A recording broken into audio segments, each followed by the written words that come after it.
Hey there, tonight we're diving into the gritty, unglamorous realities of a day inside a medieval cathedral, where the truth is, the breathtaking beauty masks a world of back-breaking labor, endless echoes, and a surprising amount of pigeon poo. If these stories help you unwind, I'd love a quick like or subscribe, but only if they're genuinely working for you. I'm curious where in the world you're listening from, so drop your location and local time in the comments. It's amazing seeing our little community span the globe through these historical tales. Now settle in, maybe turn on some white noise or grab your favorite blanket, and let's drift into tonight's story together. Let's kick off your medieval adventure by squeezing you into a communal living space that would make even the most cramped modern hostel feel like a suite at the Ritz. You're waking up, not to the sound of birds chirping or the gentle hum of traffic, but to the collective groans of your fellow sleepers in a drafty dormitory nestled somewhere in the bowels of a grand cathedral. If you're lucky, the snoring symphony is just dying down. You've managed to avoid the inevitable foot in the face from your neighbor on the wooden pallet above. The medieval cathedral, that towering testament to divine glory and human ambition, is your home for the day. And boy, it's not as glamorous as those Instagram photos of stained glass windows might suggest. These cathedrals are the skyscrapers of the Middle Ages, and maintaining one is a logistical nightmare that will give even the most seasoned project manager a major headache. First off, let's talk about the sheer size of these architectural giants. Take Shada's Cathedral, for example. Its nave stretches a jaw-dropping 121 feet high, about as tall as a 12-story building. Imagine the hundreds of workers it took to construct that, all without the aid of modern machinery. These folks relied on sheer human grit and medieval ingenuity. Think pulleys, wooden scaffolding, and an alarming number of questionable ladders. Now, you're not just dealing with size, but also the labor force. A cathedral like Notre Dame de Paris, before the fire of 2019, required a small army of stone masons, carpenters, and laborers, often numbering in the thousands. They worked tirelessly for decades, sometimes even centuries. Notre Dame took nearly 200 years to complete, which means some of those poor souls didn't even live to see their handiwork finished. Talk about commitment to the cause. And what about funding this colossal endeavor? You might think that the church simply cracked open its heavenly wallet, but no.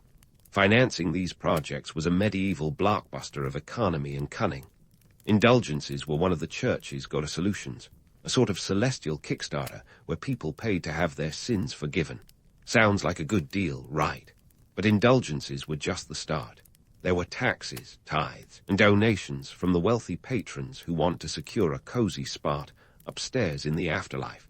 If you were a local peasant, chances are you got hit with additional church taxes, which didn't exactly leave you rolling in medieval dough. Imagine forking over what little you had, just so the bishop could add another gargoyle to the facade. Oh, and let's not forget the relics. Every cathedral worth its salt had a collection of holy relics, each one supposedly possessing miraculous powers. Pilgrims flocked to see these sacred objects, and they didn't come empty-handed. Their donations were vital in keeping the construction and maintenance going. Let's take a breather to consider the logistics of just keeping one of these behemoths standing. Repairing a cathedral is an ongoing saga, a bit like painting the Golden Gate Bridge. It never truly ends. Stone erodes, windows crack, and wood rots. If you thought your apartment's maintenance fees were steep, try managing a building with a footprint of around 60,000 square feet, like the Cologne Cathedral. And don't even get started on heating. In winter, you'd be better off huddling around a candle and praying for divine intervention rather than expecting any warmth from the structure itself. But you're not just here to marvel at the size or contemplate the economic gymnastics. You're in the middle of a community that's as bustling as a medieval Times Square. The cathedral is the social, economic, and spiritual hub of the town. Markets spring up in its shadow, deals are struck, and gossip is exchanged. It's a living, breathing organism, as much a part of daily life as the air you breathe or the bread you eat. As you wander through this stone giant, you come face to face with the reality that it's not just a building. It's a statement, a declaration of faith, power, and wealth, a way for the medieval church to flex its muscles. This isn't just about worship, it's about influence. The cathedral stands as a constant reminder of the church's role as the spiritual and political powerhouse of the age. So, here you are, navigating through a day in the life of a medieval cathedral, where every stone tells a story, every window is a canvas, and every corner is buzzing with the echoes of history. As you step over yet another snoring resident, you can bet this is one experience you won't forget anytime soon. Welcome to your day in medieval majesty. Just don't expect room service. As you tiptoe past the snoozing residents of this medieval dormitory, let's dive headfirst into the swirling social stew that is the cathedral's inner sanctum. Think of it as a medieval version of a corporate office, only with more incense and much less coffee. Here, the pecking order is as clear as a stained glass window on a sunny day, and you're about to find out where everyone fits in this grand tapestry of divine bureaucracy. At the bottom of the ecclesiastical ladder, you've got the acolytes. These young lads are the medieval equivalent of interns, doing all the grunt work while hoping to climb the religious ranks.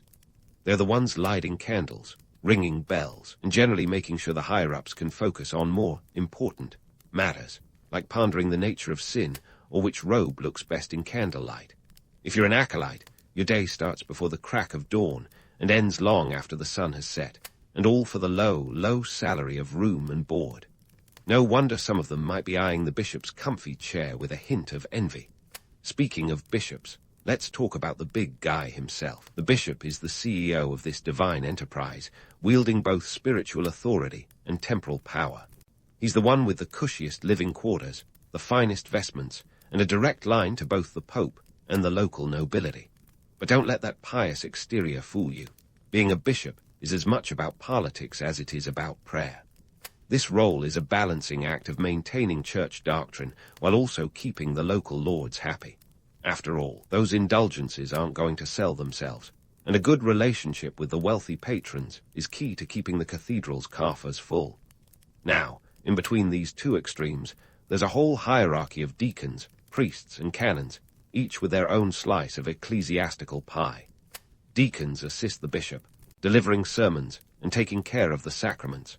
Priests are your go-to guys for confession and the occasional miracle story, while canons are the cathedral's resident rule-makers and keepers of the liturgical calendar. Forget the notion of a serene and harmonious clergy. This is a world of power plays and ecclesiastical chess moves. Each position comes with its own perks and headaches, a bit like being middle management, where you're neither at the top nor the bottom, but somehow juggling the responsibilities of both. The cathedral itself is a microcosm of medieval society, and navigating its social intricacies is like playing a game of three-dimensional chess. Everyone's got an agenda, and alliances shift as quickly as the weather in April. Clergy members are often politically active, serving as advisors to kings or negotiating treaties between warring factions. They're not just men of God, they're power brokers in their own right, wielding influence that extends far beyond the cathedral walls. In fact, it's not uncommon for a skilled clergyman to rise through the ranks and end up in a position of secular authority. Cardinal Wolsey, anyone. And yet, for all this power and influence, the clergy are still human beings with all the flaws that come with the package. Jealousy, ambition, and even scandal are part and parcel of life in the cathedral. There are stories of bribery, corruption, and even the occasional murder plot, because let's face it, nothing spices up a sermon quite like a good scandal. The church might preach humility and piety, but at the end of the day, it's as susceptible to human nature as any other institution. Let's not forget the everyday folks who interact with this religious machine. For the townsfolk, the cathedral is the ultimate authority, not just spiritually, but also legally and socially. The church's power is all-encompassing, dictating everything from marital disputes to the moral compass of the community. Confessionals are the medieval equivalent of a therapist's couch, and the clergy's word is often law. This means that navigating life in the shadow of such an institution requires a keen sense of diplomacy and a healthy dose of skepticism. And what about women in this male-dominated sphere? While they couldn't hold positions in the clergy, women found ways to wield influence within the church. Many became nuns, running convents that were economic and educational powerhouses in their own right. Others, like the formidable Abbess Hildegard of Bingen, managed to carve out spaces of authority, offering spiritual and medical guidance that was respected and sought after. These women were often the unsung heroines of the church, influencing policy and thought from behind the cloister walls. As you wander the labyrinthine corridors of this medieval marvel, you can't help but marvel at the absurdity and grandeur of it all. The cathedral is not just a house of worship. It's a stage where the drama of human ambition plays out against the backdrop of divine purpose. It's a place where the lofty ideals of faith meet the gritty realities of power and politics, and where every stone, every echo, carries the weight of centuries of human struggle. So, as you navigate this medieval bureaucracy, take a moment to appreciate the sheer complexity of it all. This is not just history. It's a living testament to the enduring power of belief, ambition, and the never-ending quest for something greater than ourselves.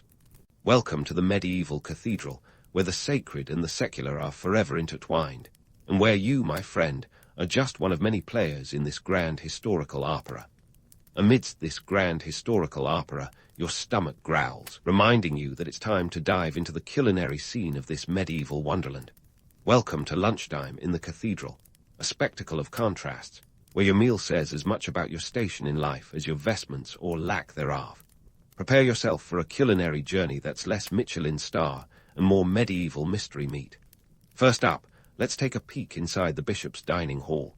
Here, the air is thick with the aroma of roasted meats, spices, and maybe just a hint of incense left over from morning mass. The bishop and his elite clergy feast like kings, because in many ways they are. We're talking three-course meals with dishes like venison stew, pork pies, and perhaps a peacock or two for special occasions. Yes, you heard that right, peacock. It's not just an exotic bird, but a status symbol, served with its feathers on full display, because why not eat in style, right? Now, before you start thinking, these cathedral dwellers were living the medieval version of a foodie's dream. Remember this. Those sumptuous feasts were less about culinary pleasure and more about showcasing wealth and power. The medieval church was all about flexing, and what better way to do that than with a table groaning under the weight of exotic dishes that most townsfolk couldn't even dream of. But let's leave the bishop to his gluttonous banquet and take a stroll over to where the lay workers and lesser clergy are grabbing their midday grub. If the bishop's table is a 5-star restaurant, then the lay worker's meal is more like a medieval fast food joint. Think hearty, yes, but humble fare. Bread, cheese, a bit of pottage. That's a thick stew, for those of you not fluent in medieval cuisine, and perhaps some ale to wash it all down. The bread is probably rye or barley. Wheat is for the rich, after all, and you can bet it's as dense as the cathedral's stone walls. So why the stark contrast in meals? It's all about hierarchy, my friend. In this world, what you eat is a reflection of who you are, or aren't. The elite clergy need to maintain appearances, both for themselves and the visiting dignitaries who might pop by for a miracle or a bit of divine inspiration. The lay workers, on the other hand, are here to toil, not to indulge. Their meals are designed to keep them upright and working, not to dazzle the taste buds. But before you get too comfortable with the idea of regular meals, let's talk about fasting. Because in the medieval church, fasting isn't just encouraged, it's practically mandatory. Imagine having more than half the days of the year designated as some form of fasting or abstinence. That's right. Lent, Advent, Ember Days, Rogation Days, and a slew of saints' feast days all meant putting down the peacock and picking up the pottage. Fasting was a way to purify the soul, and while that sounds noble, it was also a handy way to cut down on food expenses. But here's where it gets interesting. Fasting didn't necessarily mean not eating. It meant abstaining from certain foods, like meat, dairy, and eggs. Fish, however, was fair game, which is why the rivers and lakes around cathedral towns were often teeming with fish ponds, an ecclesiastical loophole if there ever was one. This rigorous schedule of fasting and feasting had a profound impact on health and daily life. For the elite clergy, the cycle of indulgence and abstinence could lead to some pretty serious health issues. Gout, anyone. Meanwhile, the lay workers, whose diets were already limited, found themselves even more restricted during fasting periods. It's no wonder that when they could eat, they ate with gusto, lest the church calendar once again dictate their dinner plates. Religious observance permeated every aspect of life, dictating not just when you ate, but what you ate. It was a social glue and a source of control. The church's dietary laws created a shared experience, but they also reinforced the divide between those who could afford to fast with style and those who simply got by. For many, the idea of fasting was less about spiritual discipline and more about survival. Because when you're already living on bread and broth, how much more can you really cut back? And yet, amidst this culinary chaos, there's a certain romance to the medieval meal. The idea of gathering around a table, sharing food, and breaking bread has an undeniable allure. It's a moment of human connection in a world that often feels as cold and hard as the stone walls of the cathedral. But let's not forget the flip side of this idealized image. For the lay workers, every meal is a reminder of their place in the social hierarchy, a tangible manifestation of the power dynamics that underpin their daily existence. So there you have it, a snapshot of medieval mealtime in all its gritty glory. It's a world where the food on your plate is a direct reflection of your place in the world. A world where fasting and feasting are inextricably linked to power, piety, and the politics of the time. As you digest this culinary history, remember that what you're really consuming is a slice of the social fabric, a taste of the past that's as rich and complex as any dish served in the bishop's hall. And with that, we'll leave the dining table behind, but not before acknowledging that in the medieval cathedral, every meal was a reminder of the divine and the very human forces at play. As you navigate the afternoon bustle, ponder how these culinary traditions have shaped not just the cathedral's inhabitants, but the broader world beyond its walls. There's more to come on this medieval journey, so stay hungry for history as we continue to explore the intricate tapestry of life and labor within the cathedral's towering embrace. Now that your medieval meal has settled, it's time to dive into the afternoon spectacle, a religious ceremony that's about to unfold within the Gothic grandeur of the cathedral. And trust me, this isn't your average Sunday service. We're talking incense thick enough to start its own weather pattern and music so heavenly you'd swear the angels were moonlighting as choir boys. First up, let's set the scene. Picture yourself seated, or more likely standing, because pews were a luxury back then, amidst a throng of the pious and the curious, all gathered under those towering arches. The air is heavy with the scent of frankincense, which, by the way, was worth its weight in gold. Literally. In the 14th century, a pound of frankincense could set you back a pretty penny, costing about the same as a laborer's monthly wage. Just imagine that bill if you were the one footing it. Now, as the ceremony kicks off, it's all about the senses. The choir bursts into song, their voices echoing through the stone halls, and here's where the myth meets reality. You've probably seen those idyllic portrayals of monks serenely chanting in perfect harmony. The truth, more often than not, they sounded like a group of cats auditioning for a talent show. Remember, formal musical training was rare, and many of these singers learned by ear. Still, when they hit the right note, it's enough to send shivers down your spine. The music you're hearing is Gregorian chant, a staple of medieval liturgical music. Named after Pope Gregory I, who supposedly ordered the compilation of these chants in the late 6th century, though historians now debate that claim like it's the medieval version of a Twitter thread. These chants are deceptively simple, with a single melodic line, but they carry a profound spiritual weight. Just don't expect a catchy hook or a drum solo. But let's not forget the real showstopper, the stained glass windows. These aren't just colorful decorations. They are the medieval equivalent of a comic strip, illustrating biblical scenes for the largely illiterate congregation. Take the famed windows of Shard's Cathedral, which span over 150 scenes from the Bible. Each piece of glass is a pixel in a divine story, painstakingly assembled by artisans whose job was about as glamorous as an assembly line worker's. And here's a fun fact. Creating these windows was no small feat.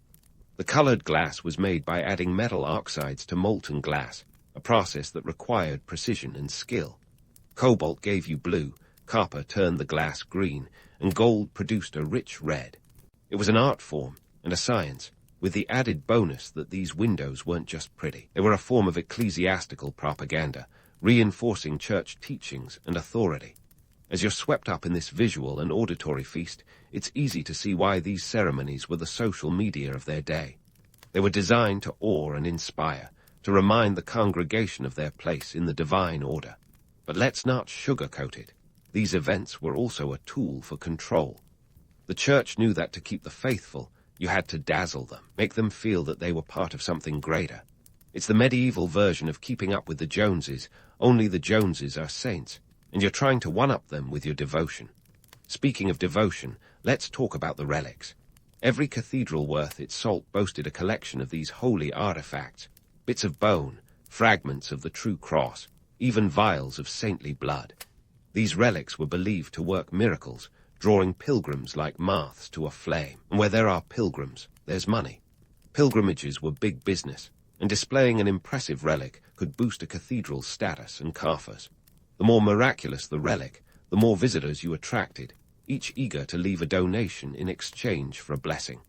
Now, while the idea of relics might seem a bit out there for our modern sensibilities, they were a crucial part of medieval spirituality. They provided a tangible connection to the divine, a way for the faithful to feel a personal link to the saints. And let's be honest, a little holy drama never hurt the church's PR campaign. But behind the scenes of this grand spectacle lies the grueling reality of maintaining such traditions. Imagine being one of the countless artisans, craftsmen, or clergy who made all this possible. It's not just about showing up on Sundays. The preparation for these ceremonies was a full-time job. A medieval cathedral might host dozens of services a week, each requiring meticulous planning and execution. The logistics alone would make your head spin faster than a whirling dervish. And it's not just manpower, it's money, lots of it. Running a cathedral was like managing a small city, complete with its own economy. From paying the choir to keeping the candles lit, every aspect of the cathedral's operation required funding. It was a constant balancing act of faith and finance, with fundraising campaigns that would make even the most seasoned telemarketer blush. Despite the challenges, there's no denying the allure of these ceremonies. They were a chance to witness the sublime, to experience a moment of transcendence in a world often defined by hardship. For the medieval person, these rituals offered a glimpse of the divine, a reminder that even in the darkest times, there was hope and beauty to be found. So, as you stand there, enveloped by music and light, consider the layers of history and humanity that have shaped this moment. It's a swirling blend of art, faith, power, and politics, a testament to the complexity of the human spirit. And as you ponder the spectacle before you, remember that this is just one chapter in the cathedral's story, a story that continues to unfold with each passing century. As the ceremony draws to a close, you're left with the echoes of music and the lingering scent of incense.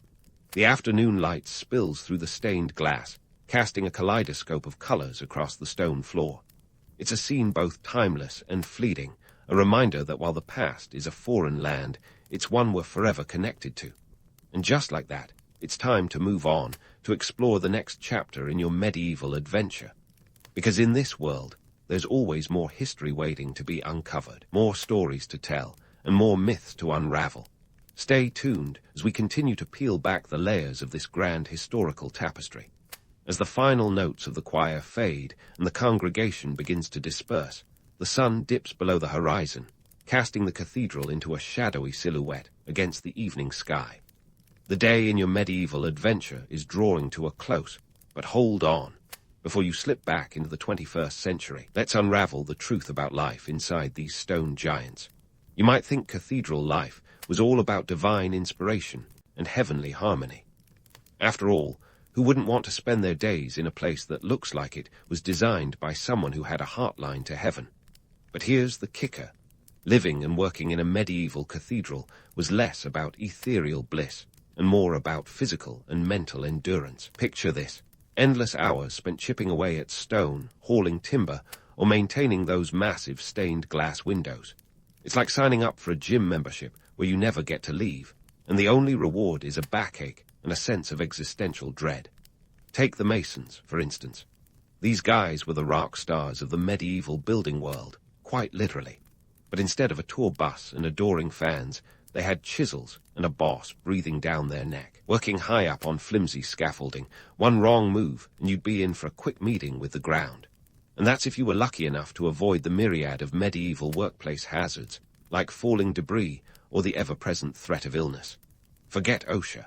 Here, the safety manual was more like a prayer book. Then there's the mental toll. Imagine the pressure of dedicating your entire life to a project that you might never see completed. It took nearly 200 years to finish Notre Dame de Paris, meaning generations labored on a building that their grandchildren might have completed. That's like spending your whole career on a single project, only to have your great-grandkids cut the ribbon at the opening ceremony. Talk about delayed gratification. But let's not forget the clergy, who weren't exactly lounging around in silk robes all day. Mental gymnastics required to balance spiritual duty with political maneuvering would make a modern-day politician's head spin. They were the medieval multitaskers, juggling doctrine, diplomacy, and the ever-present threat of heresy. And in an era where the wrong theological opinion could get you a one-way trip to the stake, these decisions had life-or-death consequences. Despite these challenges, the legacy of these cathedrals endures. They're not just relics of a bygone age. They're living testaments to human ambition and ingenuity. Each cathedral is a monumental story carved in stone, a testament to the medieval mindset that sought to reach beyond the earthly realm and touch the divine. The sheer scale of these structures is a reminder of the power and influence wielded by the church, a spiritual skyscraper casting a long shadow over medieval society. But before you get too misty-eyed over the grandeur, let's confront the darker side of this legacy. Cathedrals were built on the backs of countless laborers, their lives often shortened by the very work that immortalized them. The church, for all its spiritual guidance, was as much a political entity as a religious one, using these architectural wonders to consolidate power and control. The beauty of the cathedral comes with a price, a reminder that human achievement often walks hand in hand with human suffering. And here's why you, a modern-day individual, might not last even a day in this world. Imagine trading your climate-controlled office for a chilly stone workshop, your ergonomic chair for a wooden bench, and your 9-to-5 for a dawn-to-dusk grind. The medieval cathedral was a marvel of its time, but it was also unforgiving, demanding both physical resilience and mental fortitude that few of us are accustomed to today. Yet, despite the hardships, the allure of these cathedrals remains. They are a bridge between the past and present, a reminder that while technology and society have evolved, the human desire to create something lasting and meaningful endures. Each cathedral stands as a silent witness to the passage of time, a reminder of the people who lived, worked, and worshipped within its walls. So, as you leave this medieval marvel behind, take a moment to appreciate the layers of history embedded in its stones. Each carved figure, each stained glass panel, tells a story not just of faith, but of human endeavor, of triumphs and tragedies woven into the very fabric of the building. It's a reminder that while the world has changed, the essence of what it means to be human remains surprisingly constant. In the end, these cathedrals are more than just architectural achievements. They are a testament to the complexities and contradictions of the human spirit. So, as you step back into the modern world, carry with you the echoes of the past, a whisper of history that reminds us of where we've been and perhaps where we're headed. And with that, our journey through the medieval cathedral draws to a close, but the stories within its walls continue to resonate, inviting us to explore, to question, and to dream.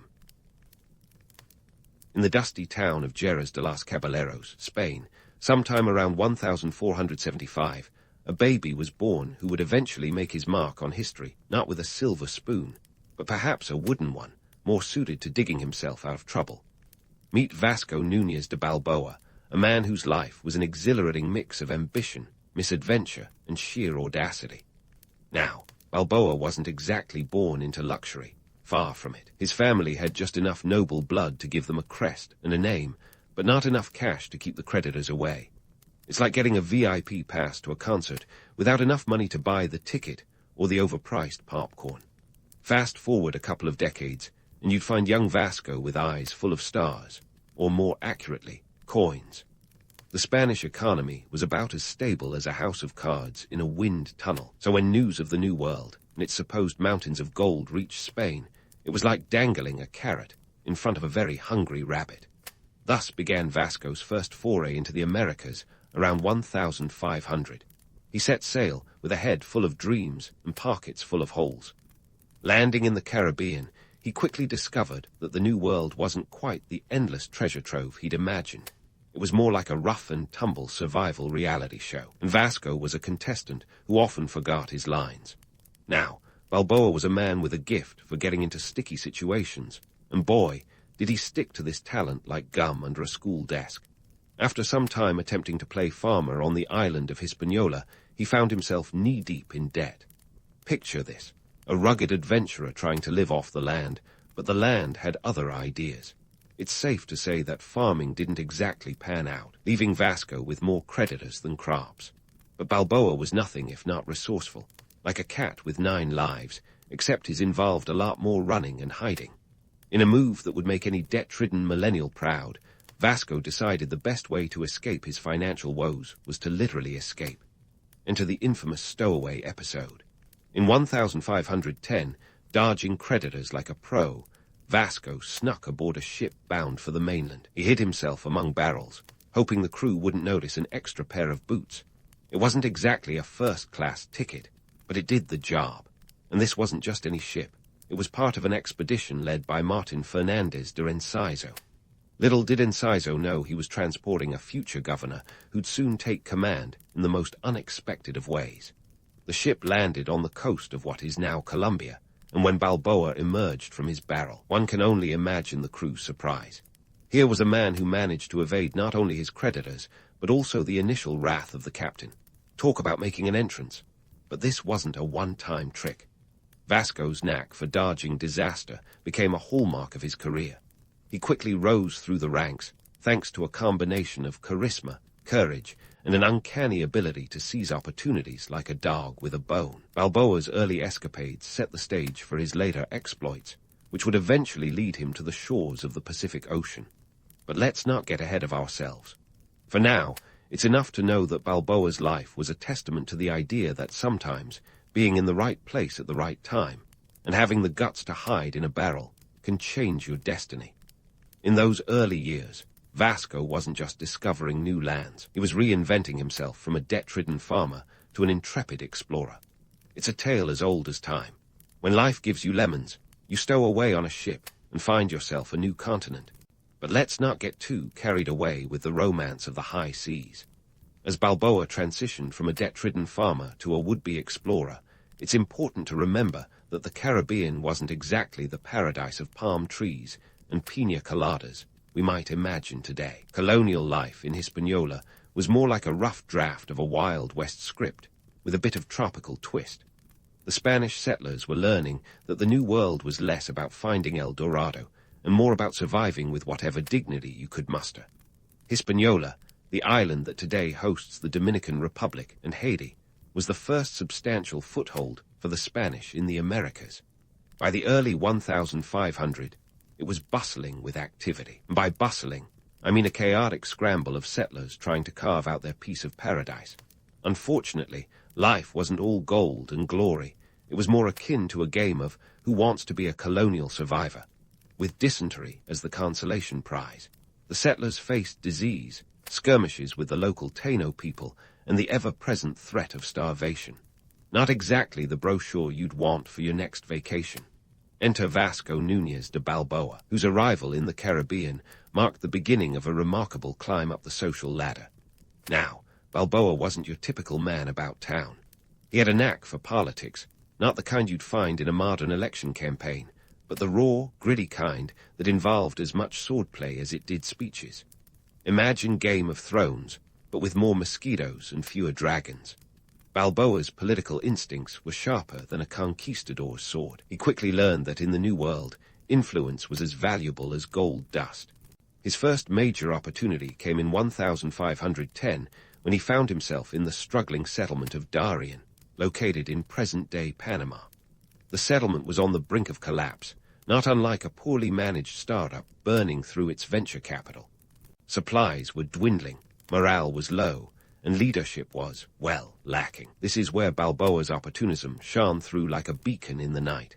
He convinced the settlers to depose the existing leaders, effectively executing a political coup with all the finesse of a seasoned politician.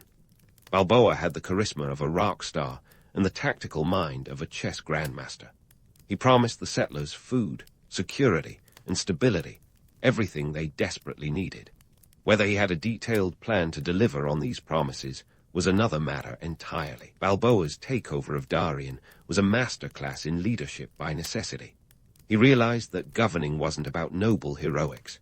It was more like managing a circus, where the lions often forgot they were supposed to jump through hoops. Balboa had to negotiate with local indigenous tribes, fend off rival Spanish expeditions, and somehow keep his motley crew of settlers from turning on each other. It was less about grand strategy and more about firefighting, literally and figuratively. The settlement of Darien became a base of operations for Balboa's future exploits, but it wasn't without its challenges. The reality of colonial life was harsh and unforgiving. Food shortages were common, and European diseases took a heavy toll on both the settlers and the indigenous populations. Yet, Balboa's leadership brought a measure of stability, and his ability to adapt to the harsh conditions earned him the respect of many. It's easy to romanticize Balboa as a dashing explorer, but the truth is, his journey was filled with setbacks and struggles. His rise to power was less about destiny and more about seizing the moment.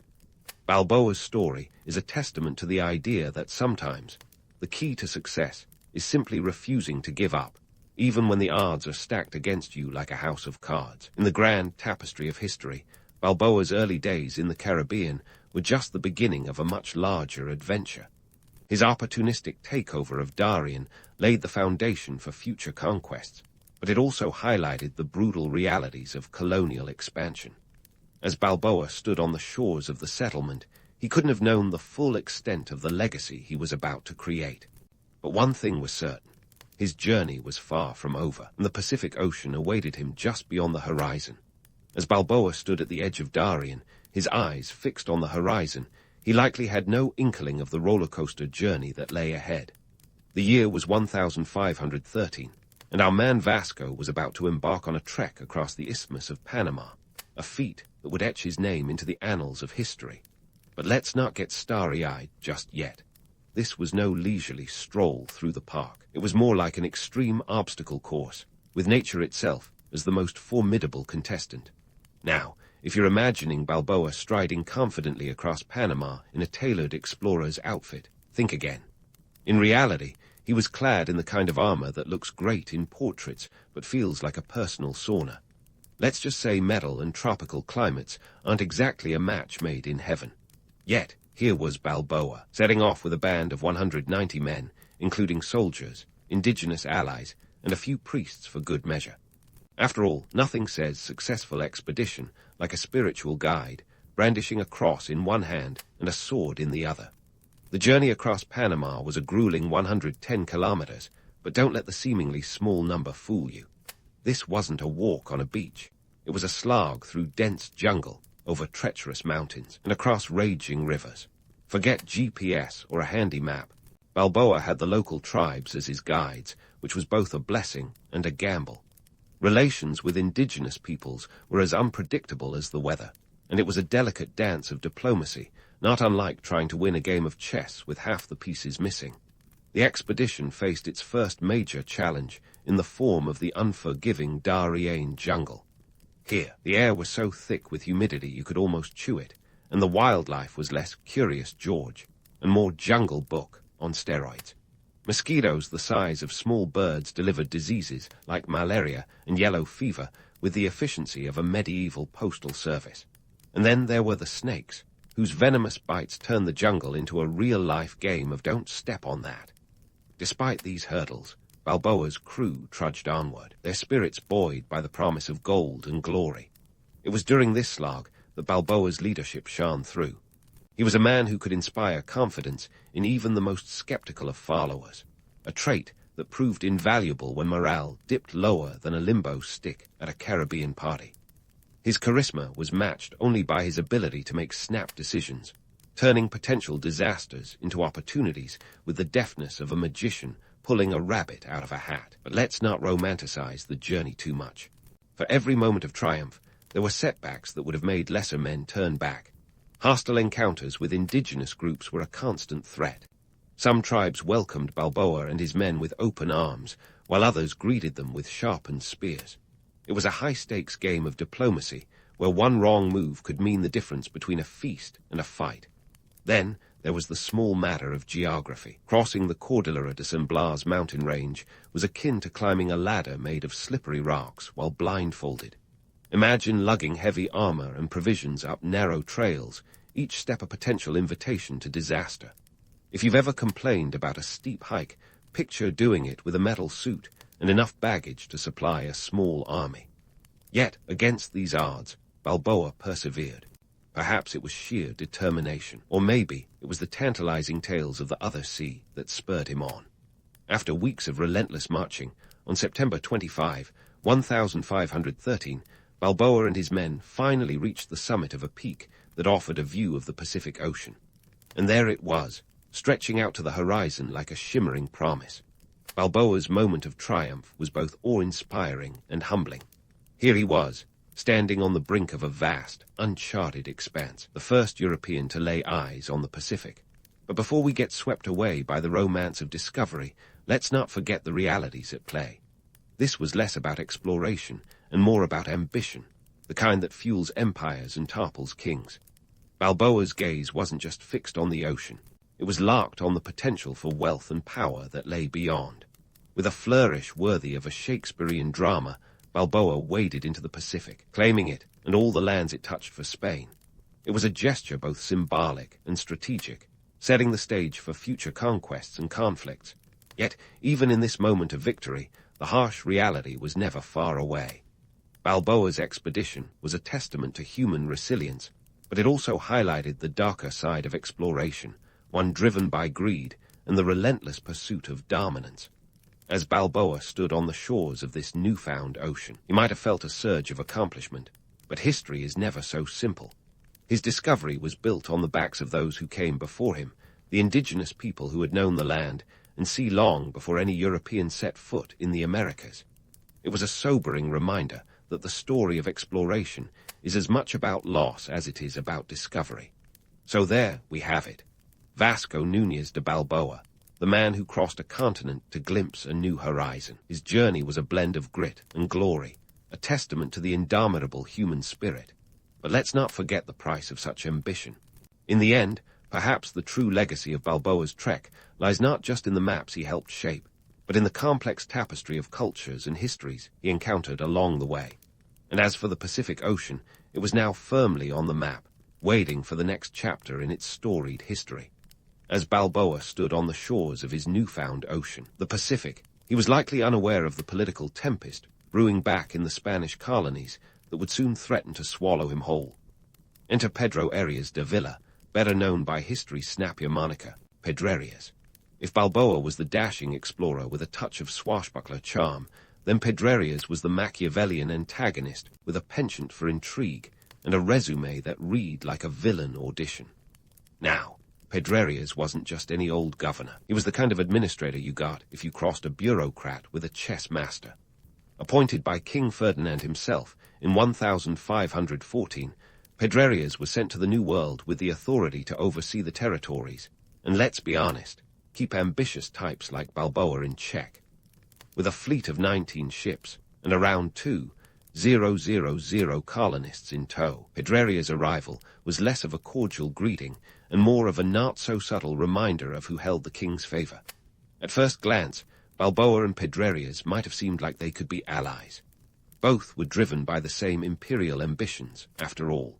But throw in a dash of jealousy and a sprinkle of paranoia, and you've got a recipe for a rivalry spicier than a jalapeno.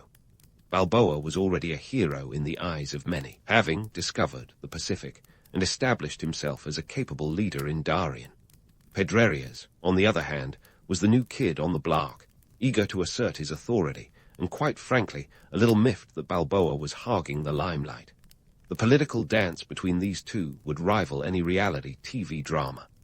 Initially, Pedrerias played nice, even appointing Balboa as the governor of the newly established province of the South Sea. But it was a title as flimsy as a house of cards.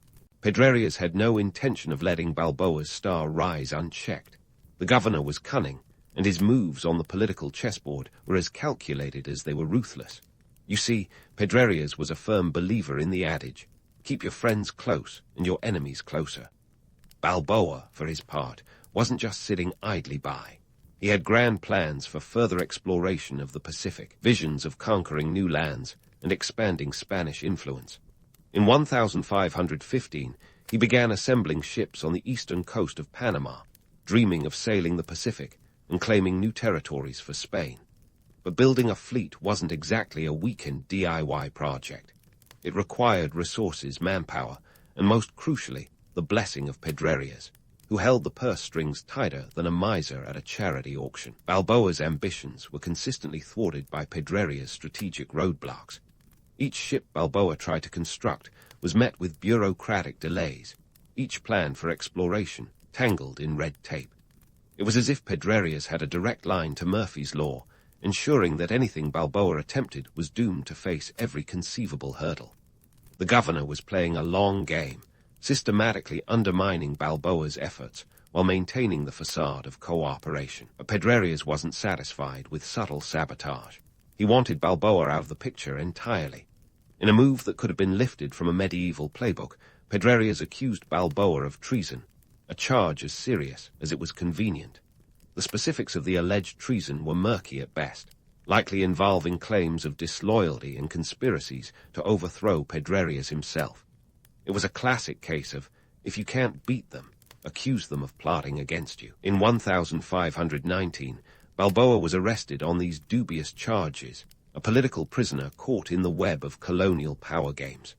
Despite his contributions to Spain's empire, he found himself at the mercy of a kangaroo court orchestrated by Pedrerias, who was determined to make an example of him.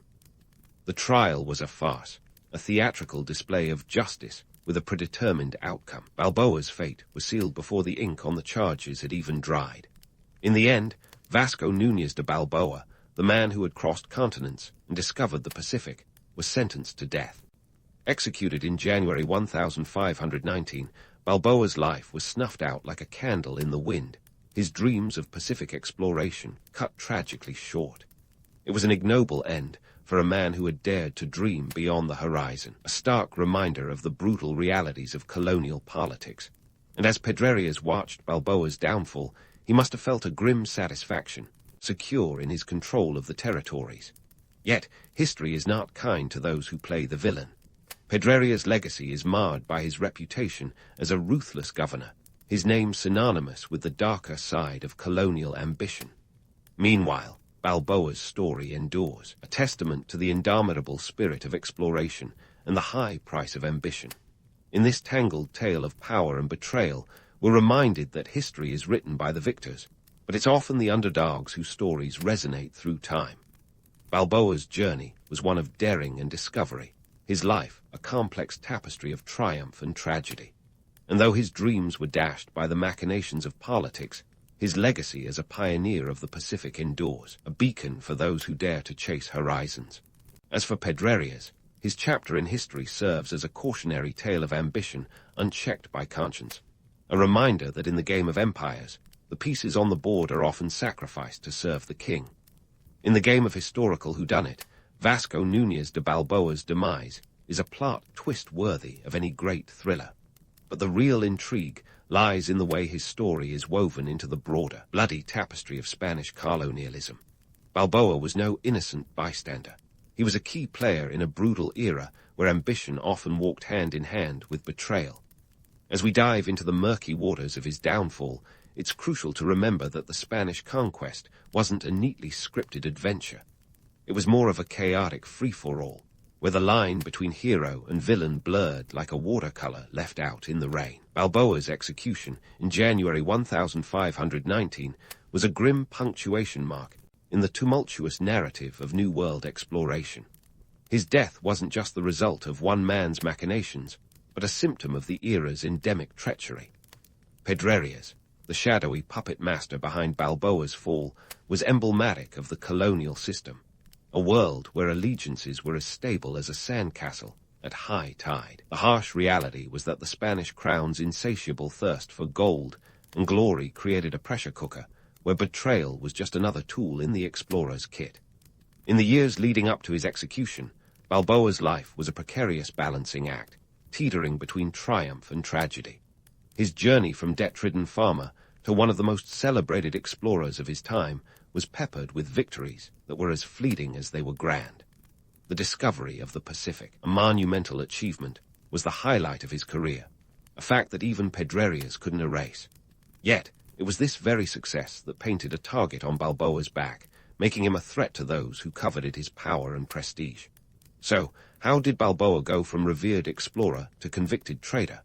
To understand, we need to look beyond the romanticized image of the noble conquistador and dig into the gritty economic and political realities of the time. The Spanish Empire wasn't built on dreams alone. It was a vast, hungry machine fueled by the resources extracted from the New World. Gold, silver, and spices were the currency of power, and explorers like Balboa were both the empire's greatest assets and its biggest liabilities.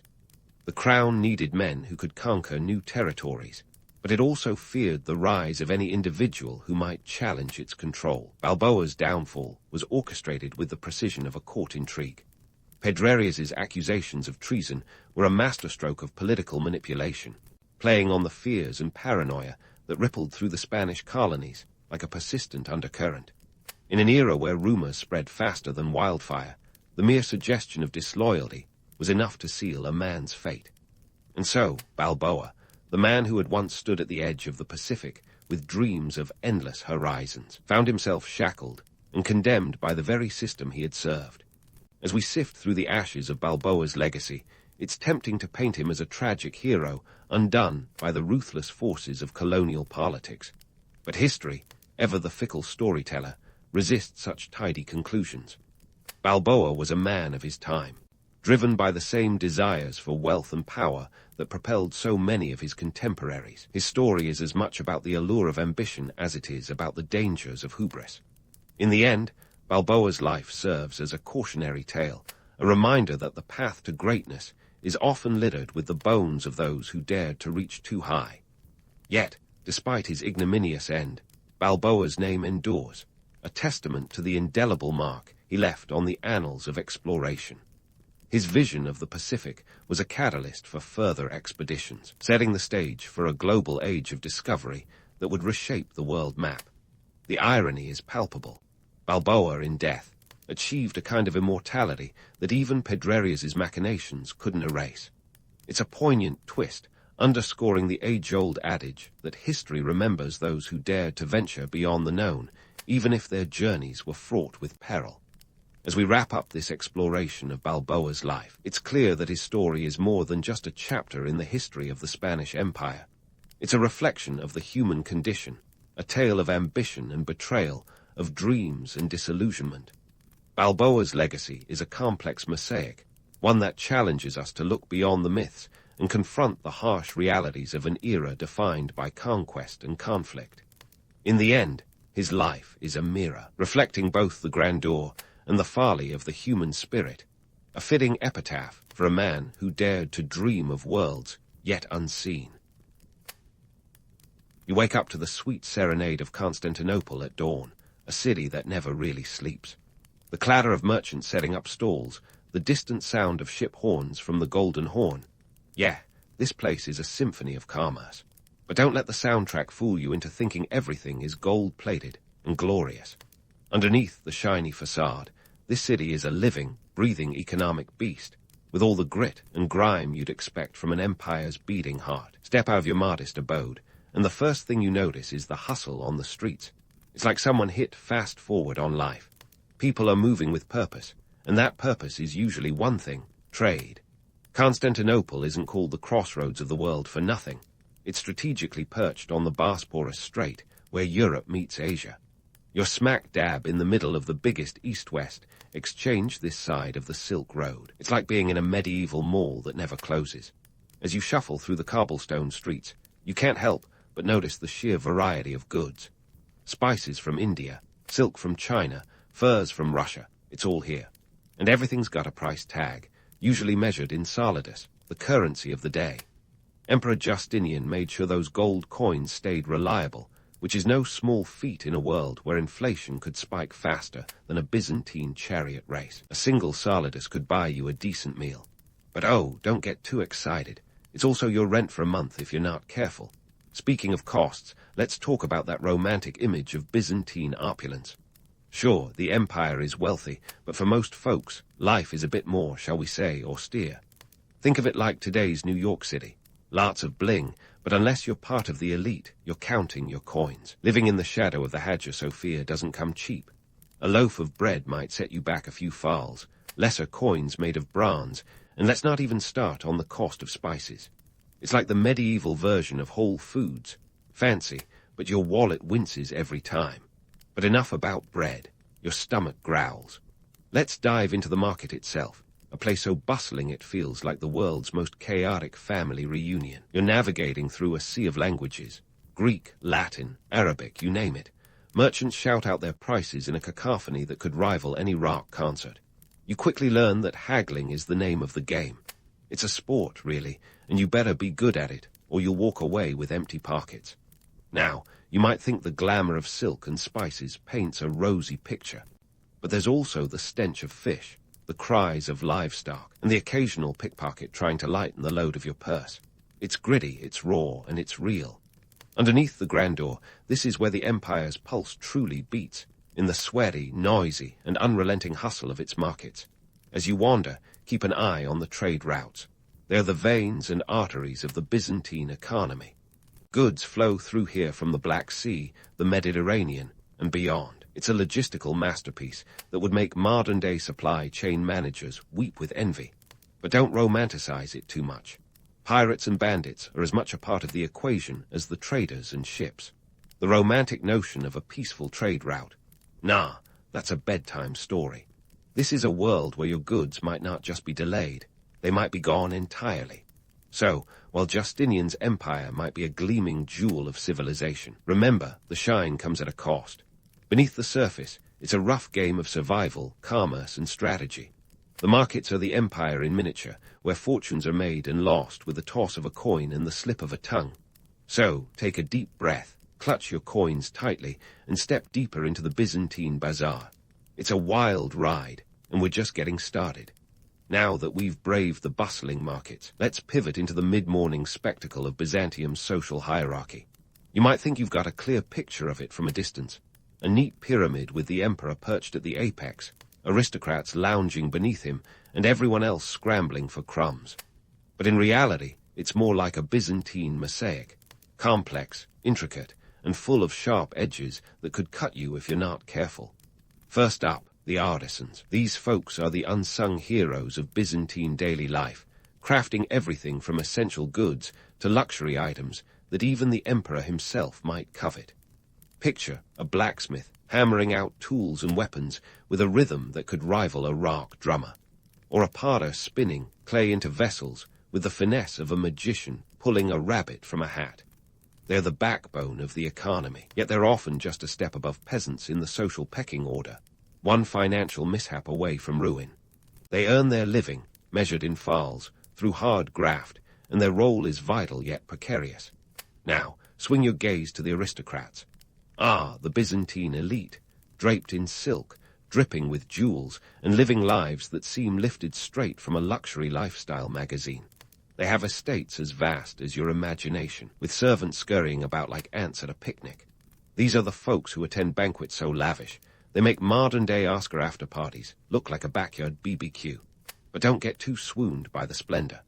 Their lives are also a Game of Thrones, with intrigue and backstabbing as rampant as envy at a high school reunion. The truth is, power here is as slippery as an eel, and one wrong move could see them fall from grace faster than you can say, Justinian. Speaking of Justinian, let's not forget the legal landscape he sculpted with his Codex Justinianus. Think of it as the ultimate legal reboot, a comprehensive code that aimed to streamline the sprawling mess of Roman laws into something a bit more digestible. If you've ever dealt with red tape, you'll appreciate the enormity of this task.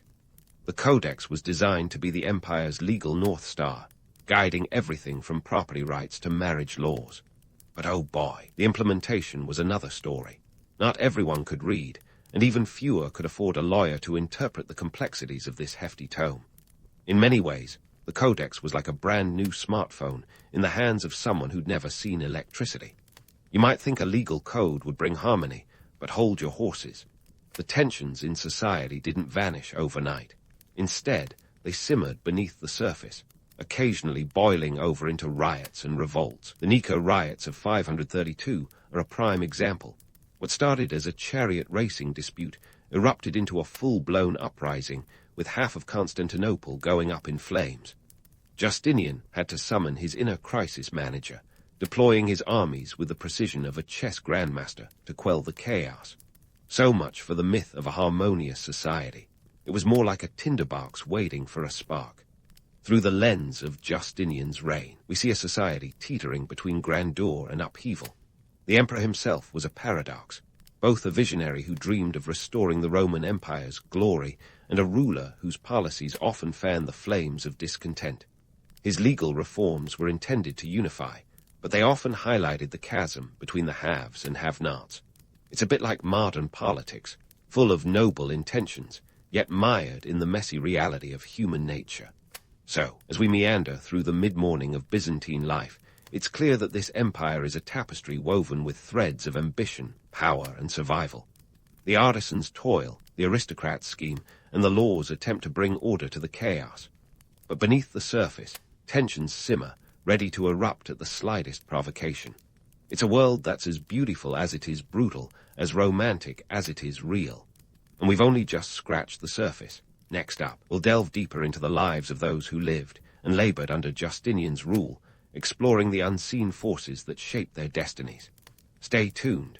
There's much more to uncover in the Byzantine kaleidoscope.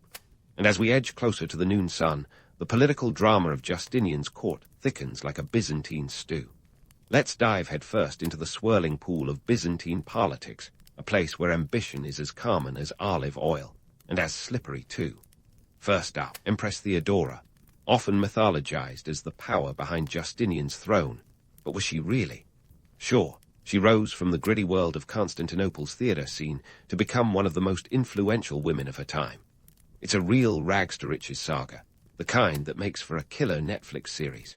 But behind the tale of a bold, strong-willed empress lies a labyrinth of political maneuvering that would dazzle even the most seasoned of modern spin doctors. Theodora wasn't just a partner in power.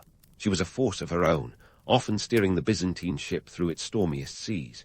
Take the Nika riots of 532, for example. While Justinian was ready to grab his imperial crown and make a run for it, Theodora famously declared she'd rather die an empress than live in exile. That speech wasn't just an Instagram-worthy moment of girl power. It was a politically astute move.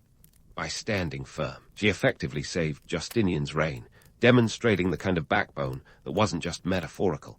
Primary sources like Procopius tell us that Theodora's influence was such that foreign dignitaries knew she was not to be trifled with. She was the queen of Byzantine chess, and she played to win. Her decisions were often as severe as they were necessary, a testament to the cold realities of power. And power in Byzantium was never straightforward. It was a murky sea, filled with rivals and conspirators lurking in every shadow. Justinian's reign was marked by monumental achievements, like the construction of the Hagia Sophia, which, by the way, was completed in just 5 years. A feat even modern-day contractors would find miraculous. But it wasn't all architectural wonders and legal reforms. Justinian's reign was also peppered with political purges and ruthless strategies to maintain control. Consider the infamous incident with John the Cappadocian. This guy was Justinian's tax collector, the IRS of Byzantium, if you will. He was a man of efficiency, but not exactly the kind of guy you'd invite to your dinner party. His methods were as brutal as they were effective, wringing taxes out of a populace already squeezed dry. Justinian, aware that his empire's coffers needed filling, turned a blind eye to John's draconian tactics for a while. But as public discontent boiled over, it became politically expedient to throw John under the proverbial chariot. He was arrested, accused of corruption, and unceremoniously ousted. A classic case of using a scapegoat to quell the masses, proving that Byzantine politics were as much about survival as they were about governance. And speaking of governance, let's not forget the legal reforms Justinian is so famous for. Much like today, those in power wielded law as both a shield and a sword. The Codex Justinianus was a Herculean effort to consolidate and clarify Roman law, but it was as much about controlling the narrative as it was about justice. Ever notice how leaders love to overhaul systems? It's the perfect way to cement your legacy while tightening your grip. And while the Codex was touted as a unifying force, it often served to underscore the divisions within society, highlighting that the ideals of law and the reality of justice were often worlds apart. Theodora and Justinian were a powerhouse couple, sure, but their reign was no fairy tale. It was a series of strategic decisions, each with its own set of repercussions. Their partnership was a complex dance of mutual benefit and occasional rivalry. Theodora wasn't just a supportive spouse. She was a political operator in her own right, sometimes even counterbalancing Justinian's more idealistic tendencies with a pragmatic approach. And while Justinian dreamed of reconquering the Western Roman Empire, it was Theodora who often ensured their eastern base remained secure, managing internal affairs with a deft hand. You might think of them as the original power couple, but theirs was a relationship built on necessity as much as affection. They were partners in the Game of Thrones long before George R.R. Martin made it fashionable, and like any high-stakes game, the risks were enormous. One wrong move could spell not just the end of their reign, but their very lives. As we drift into the height of the Byzantine day, remember that the empire's political landscape was as intricate as the mosaics that adorned its walls. It was a world where power wasn't just held, it was wielded with precision, often at the expense of those who mistakenly thought they could play the game without getting burned. The myths of Justinian and Theodora's benevolent rule are just that, myths. The reality was a constant balancing act, with each decision rippling through the empire like a stone cast into a pond. So, keep your eyes on the court intrigues and the players who navigate this Byzantine chessboard. The moves are far from over, and the stakes are as high as the soaring arches of the Hagia Sophia. The empire is alive with the hum of ambition and the whisper of schemes as the noon sun glows over Constantinople's golden domes. Stay tuned, because the political maneuvering is just getting started, and there's no telling what the afternoon will bring. As the afternoon sun casts its golden glow over Constantinople, there's no better time to take a stroll to the crowning jewel of Justinian's architectural ambitions, the Hagia Sophia. It's not just a church, folks.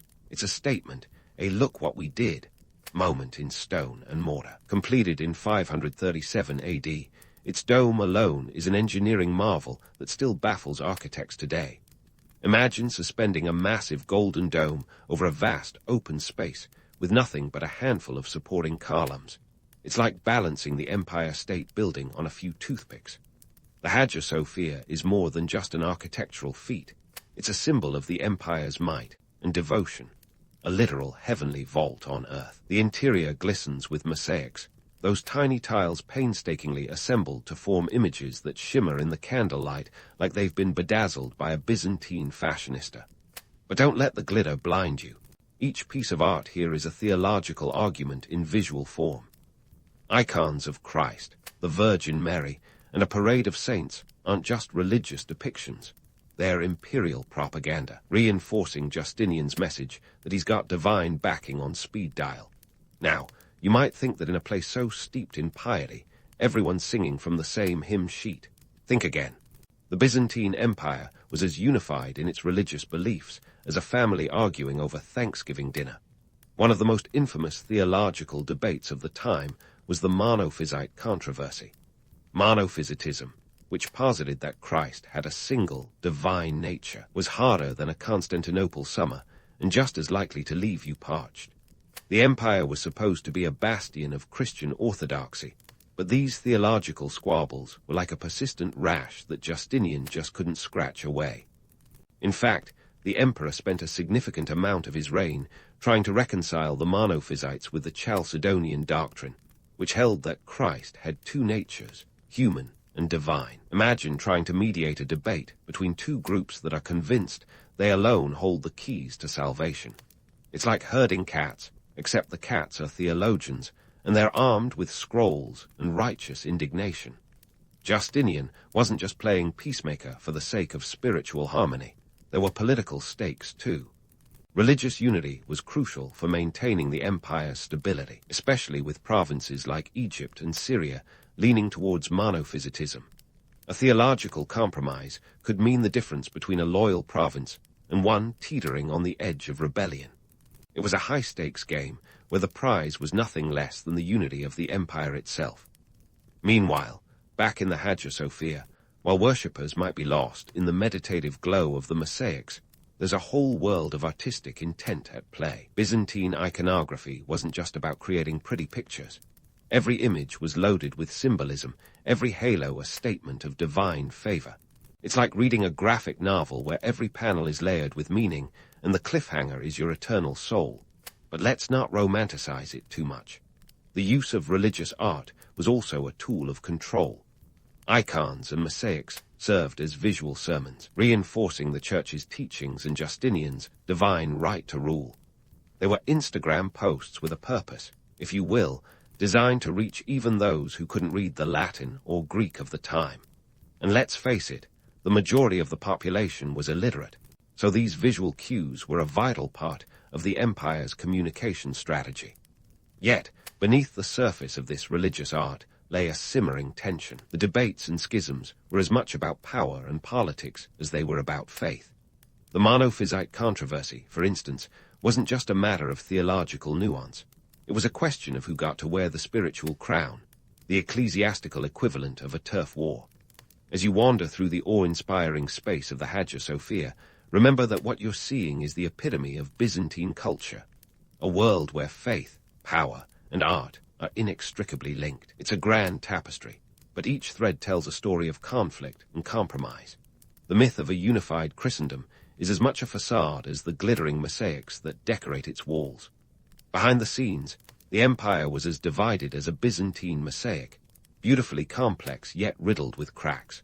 So, as the afternoon shadows stretch across the marble floors and the aroma of incense hangs in the air, take a moment to appreciate the grandeur and the grit. The Hagia Sophia stands not just as a testament to the empire's architectural prowess, but also as a reminder of the ideological battles that shaped Byzantium's soul.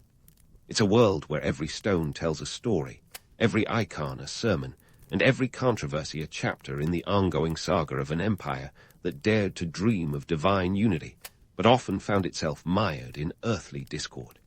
As we leave the sacred echoes of Hagia Sophia behind, let's not forget that the empire's cultural life was as vibrant and varied as its religious landscape.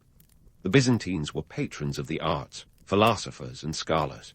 They cherished the classics of ancient Greece and Rome, preserving them like rare wines in the cellars of their libraries. The University of Constantinople, for instance, was a beacon of learning, a place where the ancient and the new converged in a heady mix of ideas. It was here that the works of Aristotle and Plato were not only studied, but debated, ensuring that the torch of classical knowledge burned brightly even as the western half of the Roman Empire crumbled into the Dark Ages. But don't be fooled into thinking it was all ivory towers and dusty scrolls.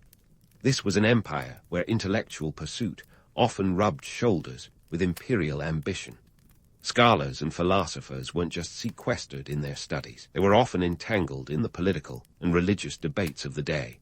Think of them as the pundits of their time, except their op-eds were written in Greek and sometimes had serious consequences.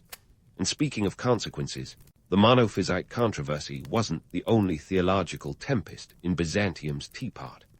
Other debates, like the iconoclasm controversy, were lurking on the horizon, poised to plunge the empire into further turmoil.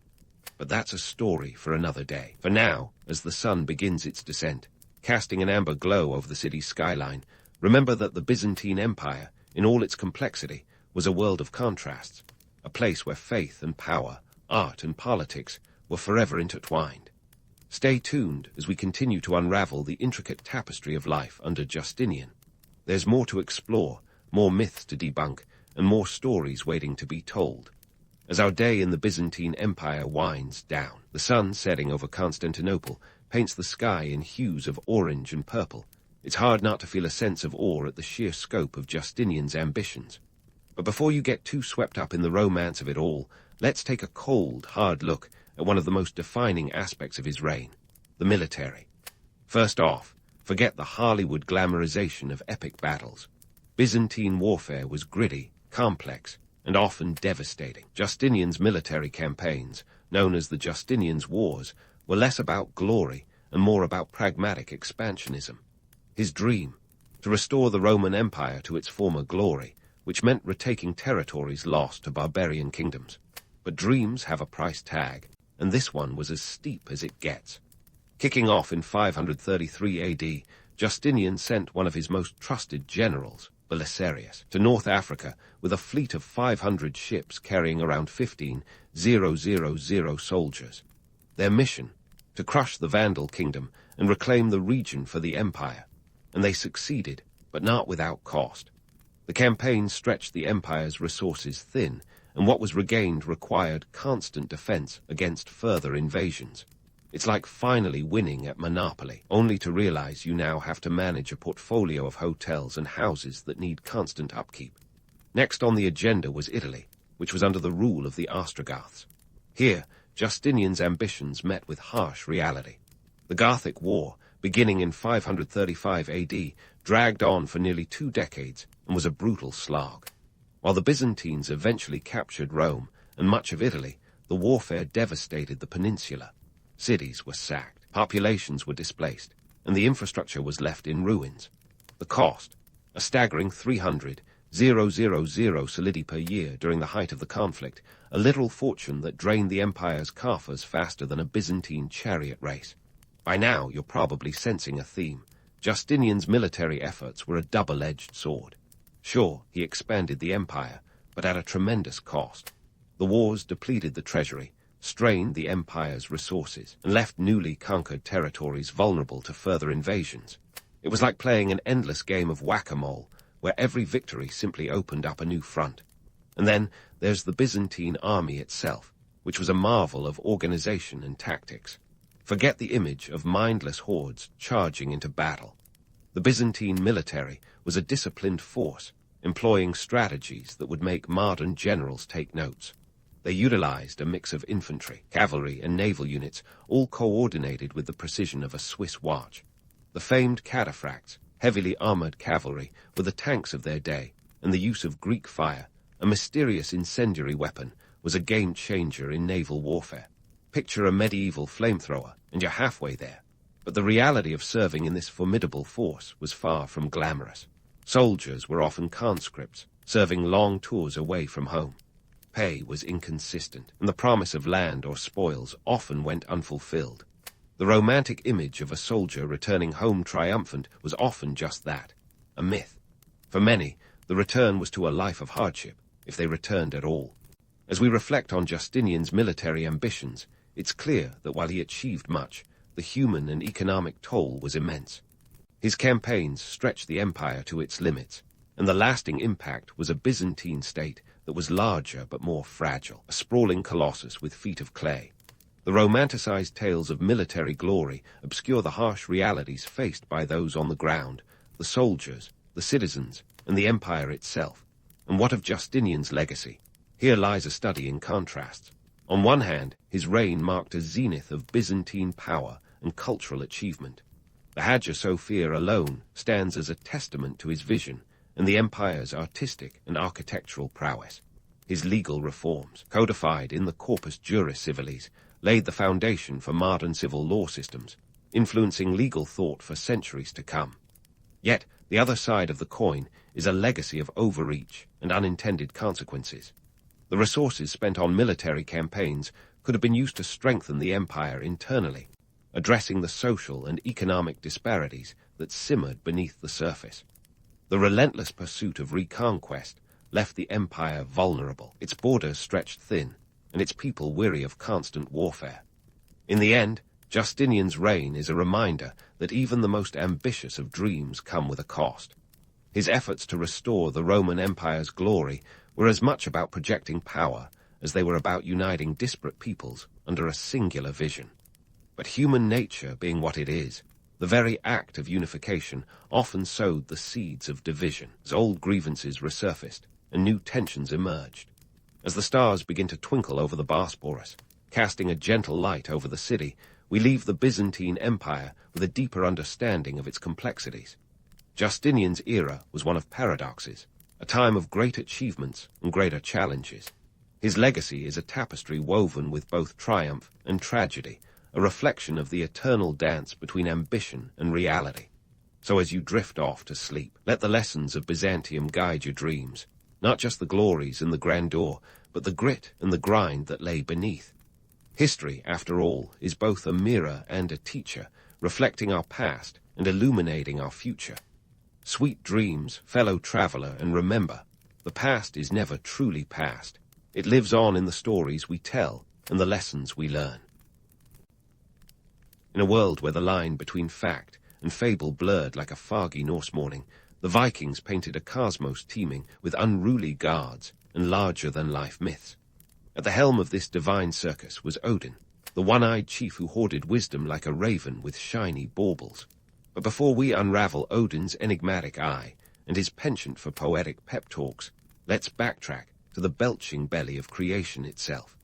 Picture a universe that kicked off with a cow, a giant, and more ice than a suspiciously long winter in Westeros. The Norse creation myth is a tale that would make even the most seasoned storyteller's head spin, in a good way. Our saga begins with Ginnungagap, the great yawning void that was emptier than a Norse feast without mead. On one side, Niflheim, a realm of ice so cold it could chill your saga-loving soul.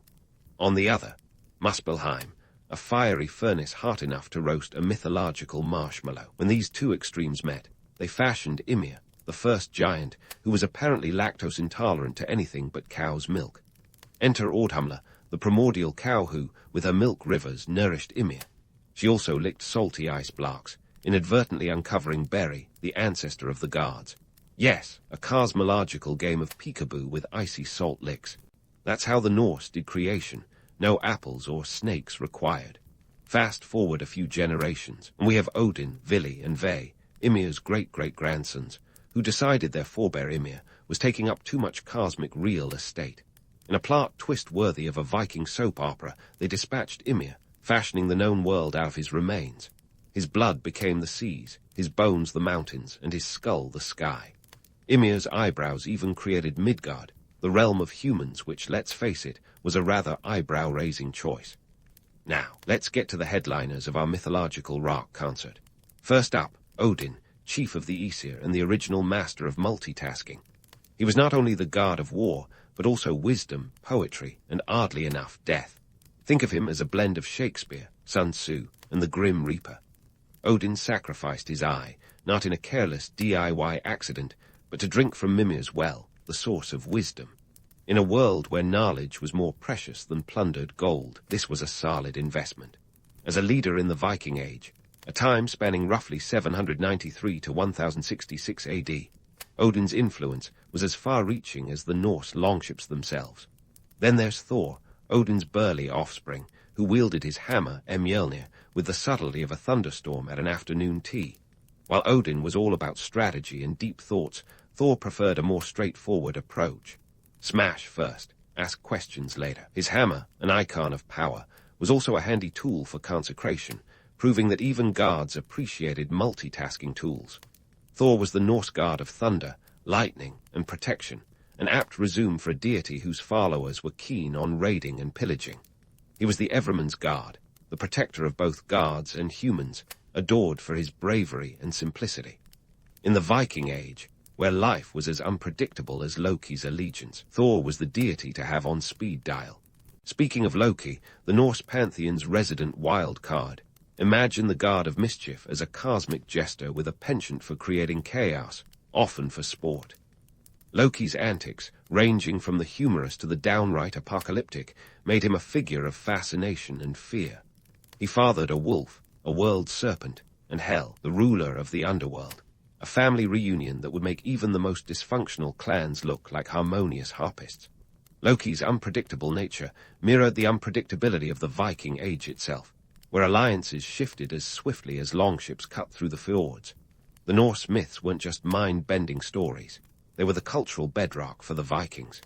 These tales shaped their worldview, guiding their understanding of life, death, and everything in between. The sagas were recited around the hearth, not as idle entertainment, but as lessons in courage, cunning, and the cosmic order. In a society where honor and reputation were the currency of the day, these myths were the unwritten laws that knitted communities together, even as they set sail to raid far-off lands. Now, let's take a moment to appreciate the socio-political landscape that adored these myths. The Viking Age was not only about horned helmets, spoiler, they didn't wear those, but about a society that balanced on the edge of the known world. The Norse lived in a political climate as stormy as the North Sea, with chieftains and kings vying for power, often with the gods invoked as celestial backers.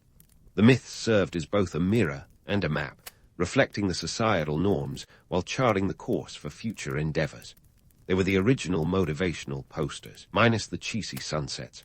Underneath, the romantic image of Vikings as marauding warriors lay a society deeply connected to its myths. The gods were not mere figures of worship. They were integral to everyday life, from the rituals of birth to the rites of death. The Norse believed their fate was woven by the Norns, and in this fatalistic worldview, the gods were both allies and adversaries.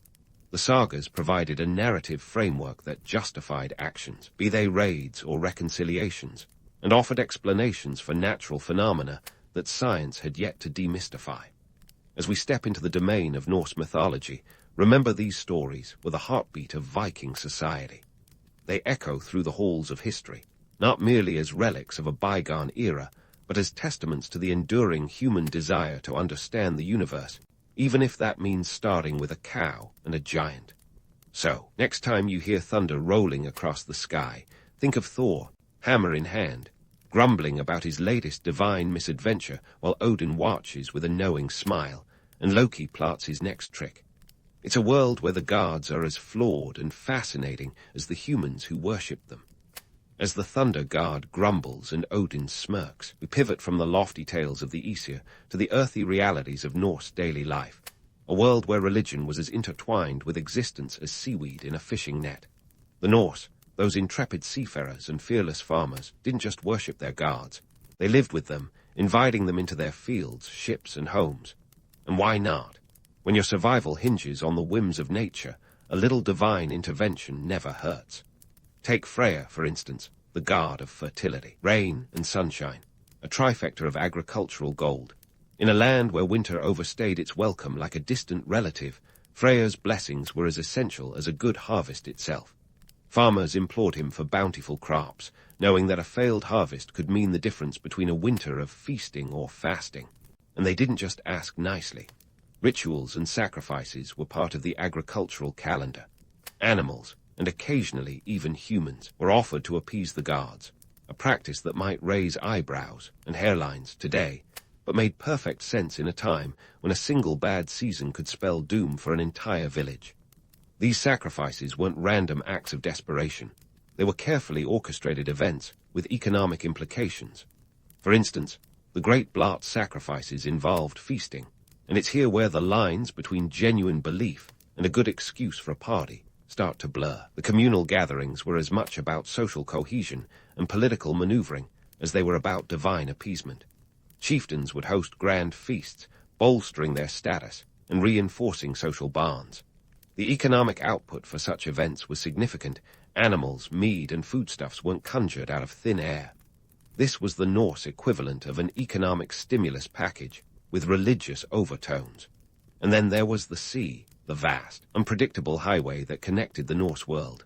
The sea was both a provider and a punisher, much like the gods themselves. Here, rituals took a different form. Before setting sail, offerings might be made to Njord, the sea god, for safe passage. The economic stakes were high.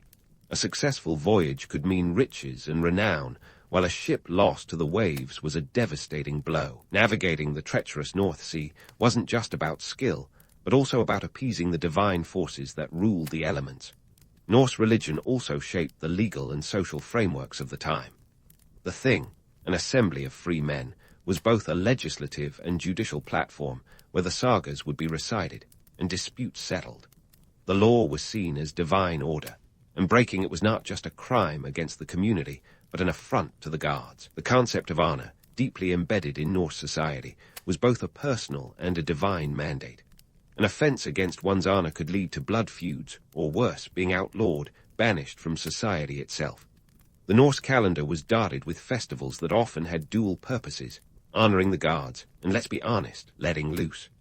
Yule, the midwinter festival, was a time to celebrate the rebirth of the sun. a nod to Sal, the sun goddess, but it was also a chance to drink, feast, and forget about the cold reality outside. The transition from winter to spring was marked by the Disablat, a fertility festival in honor of the female spirits or Disir.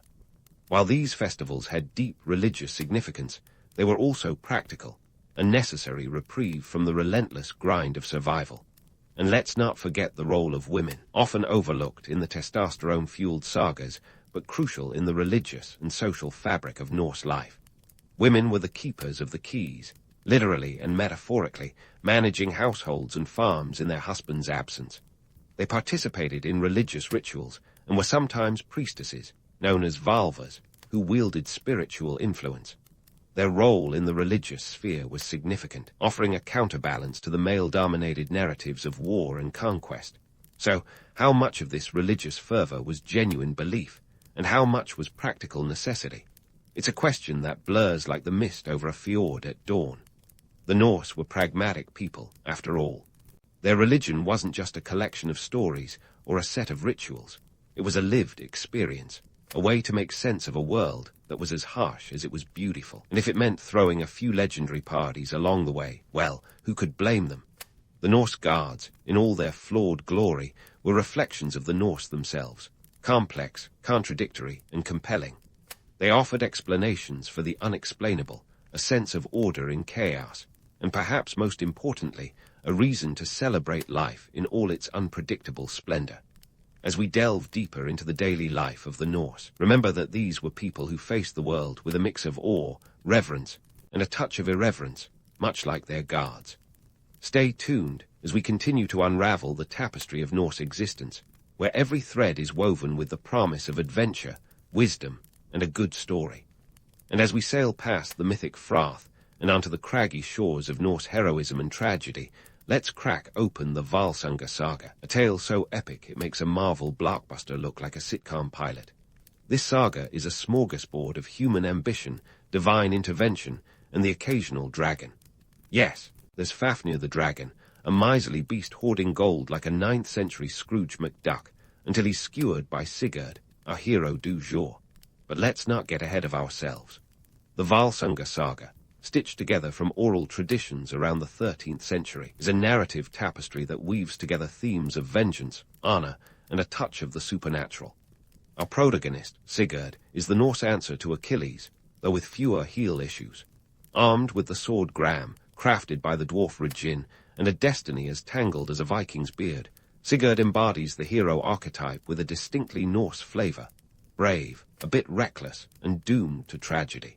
Sigurd's dragon-slaying exploits, though legendary, weren't just about high fantasy theatrics. They spoke to the Norse values of bravery and cunning, essential qualities for any self-respecting Viking warrior.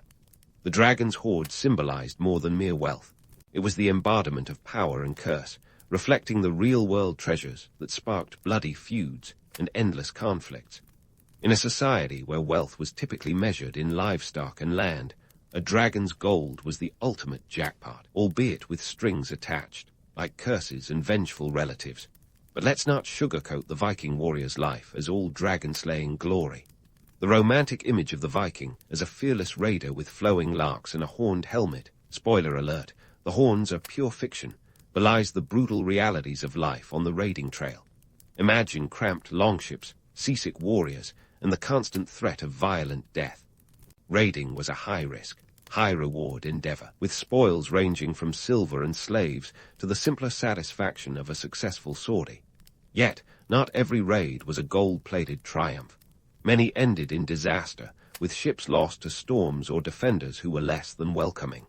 The economic backdrop of these raids provides a gritty reality check. Vikings needed resources, metal for weapons, land for settling, and goods for trading. Raiding was a pragmatic response to limited resources in their Scandinavian homelands. It was also a social equalizer, offering younger sons of chieftains, who might otherwise inherit nothing, a chance to carve out their own slice of fame and fortune. In essence, the Viking Age was a time of opportunity for the bold and the brutal, but it was also a period marked by the harsh reality of survival. Now, let's dive into the symbolism of Ragnarok, the Norse apocalypse that makes any Hollywood disaster movie look like a minor traffic jam. Ragnarok was not just an end. It was a cosmic reset button, a cycle of destruction and rebirth. Giants battling gods, the world engulfed in flames, and the sun swallowed by a wolf. It's the kind of existential dread that would have sent Viking skalds reaching for their strongest mead.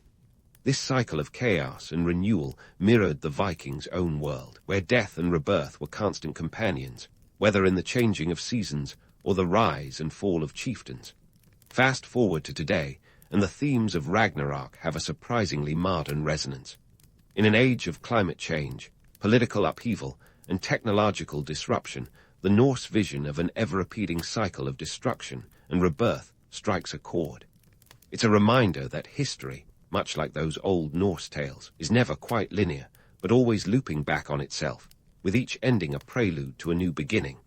The preservation of these sagas, however, was not just the work of Viking poets. Much of what we know comes from the medieval scribes who, armed with quills and a flair for embellishment, recorded these tales for posterity. These writers, often monks, added their own layers of Christian moralizing to the pagan narratives, creating a fascinating blend of Norse and Christian elements. It's like the original fan fiction, with scribes tweaking the plots and characters to fit their contemporary audience's tastes and beliefs. Yet, despite these alterations, the core of the sagas remained intact, a testament to their enduring power and appeal. They were more than just stories. They were cultural touchstones, preserving the ethos of a civilization that valued strength, honor, and the occasional bit of divine meddling. These tales were passed down through generations, not just as entertainment, but as lessons in morality and survival, teaching future Vikings how to navigate a world as unpredictable as Loki's next move. As we continue to unravel the Norse myths and sagas, it's clear that these tales were more than mere flights of fancy. They were reflections of the Norse psyche, capturing the dual nature of their world, both beautiful and brutal, filled with gods who were as flawed and fascinating as the people who worshipped them. And while dragons and doomsday might feel distant to us today, the themes of heroism, tragedy, and the quest for meaning are as relevant as ever, proving that even in a world where cowlicked giants and ice-sacrificing gods roamed, the human spirit remains timeless. Stay tuned as we delve deeper into this saga of stories, where each twist and turn brings us closer to the heart of the Norse world. As the Norse sagas wove tales of gods and heroes, the icy winds of change were already blowing from the south, carrying with them a story that would reshape the Viking world, the rise of Christianity. Picture a time when these two worlds, pagan and Christian, collided like a cosmic mashup of mythological proportions. The transition from Norse paganism to Christianity wasn't a simple switch of faiths. It was a dance of diplomacy, strategy, and sometimes sheer survival instinct. Enter King Olaf Tryggvason, a man whose life reads like a Norse epic in itself. Born around 960 AD, Olaf was the quintessential Viking, raider, trader, and eventual king. But Olaf had a twist in his tale. He became one of the key figures in bringing Christianity to Norway. His conversion story, like many of his contemporaries, wasn't just a spiritual awakening. It was a calculated political maneuver. Olaf understood that embracing Christianity wasn't merely about personal belief. It was a ticket to the medieval big leagues, a way to align with the powerful Christian kingdoms of Europe. The spread of Christianity in Scandinavia, spanning roughly from the 8th to the 12th century, was less about divine revelation and more about strategic alliances and economic incentives. Olaf's conversion was as much about securing trade routes as it was about saving souls. By adopting Christianity, Olaf and other Norse leaders could tap into the vast network of Christian Europe, gaining access to wealth, military support, and a shiny new set of diplomatic tools. Think of it as the medieval version of joining an exclusive club, complete with new contacts and benefits. But Olaf wasn't just a passive player in this Game of Thrones. He actively promoted Christianity, often with a sword in one hand and a cross in the other. His reign, from 995 to 1000 AD, was marked by a zealous campaign to convert his people, sometimes using methods that would make even the most fervent missionary wince. It's said he offered converts two choices, baptism or battle. Not exactly the soft sell, but effective in a world where might often made right. Yet Olaf's efforts weren't just about brute force. The Norse conversion was a tapestry woven with both coercion and clever adaptation. The Christian missionaries, realizing the futility of bulldozing over deeply ingrained Norse beliefs, found ways to incorporate these pagan elements into the new faith. Festivals like Yule were rebranded as Christmas. The Norse practice of venerating ancestor spirits was subtly morphed into the veneration of saints. This wasn't just about winning souls. It was about winning hearts and minds, ensuring the new faith felt familiar, not foreign. The economic backdrop of this religious shift was as significant as the spiritual one.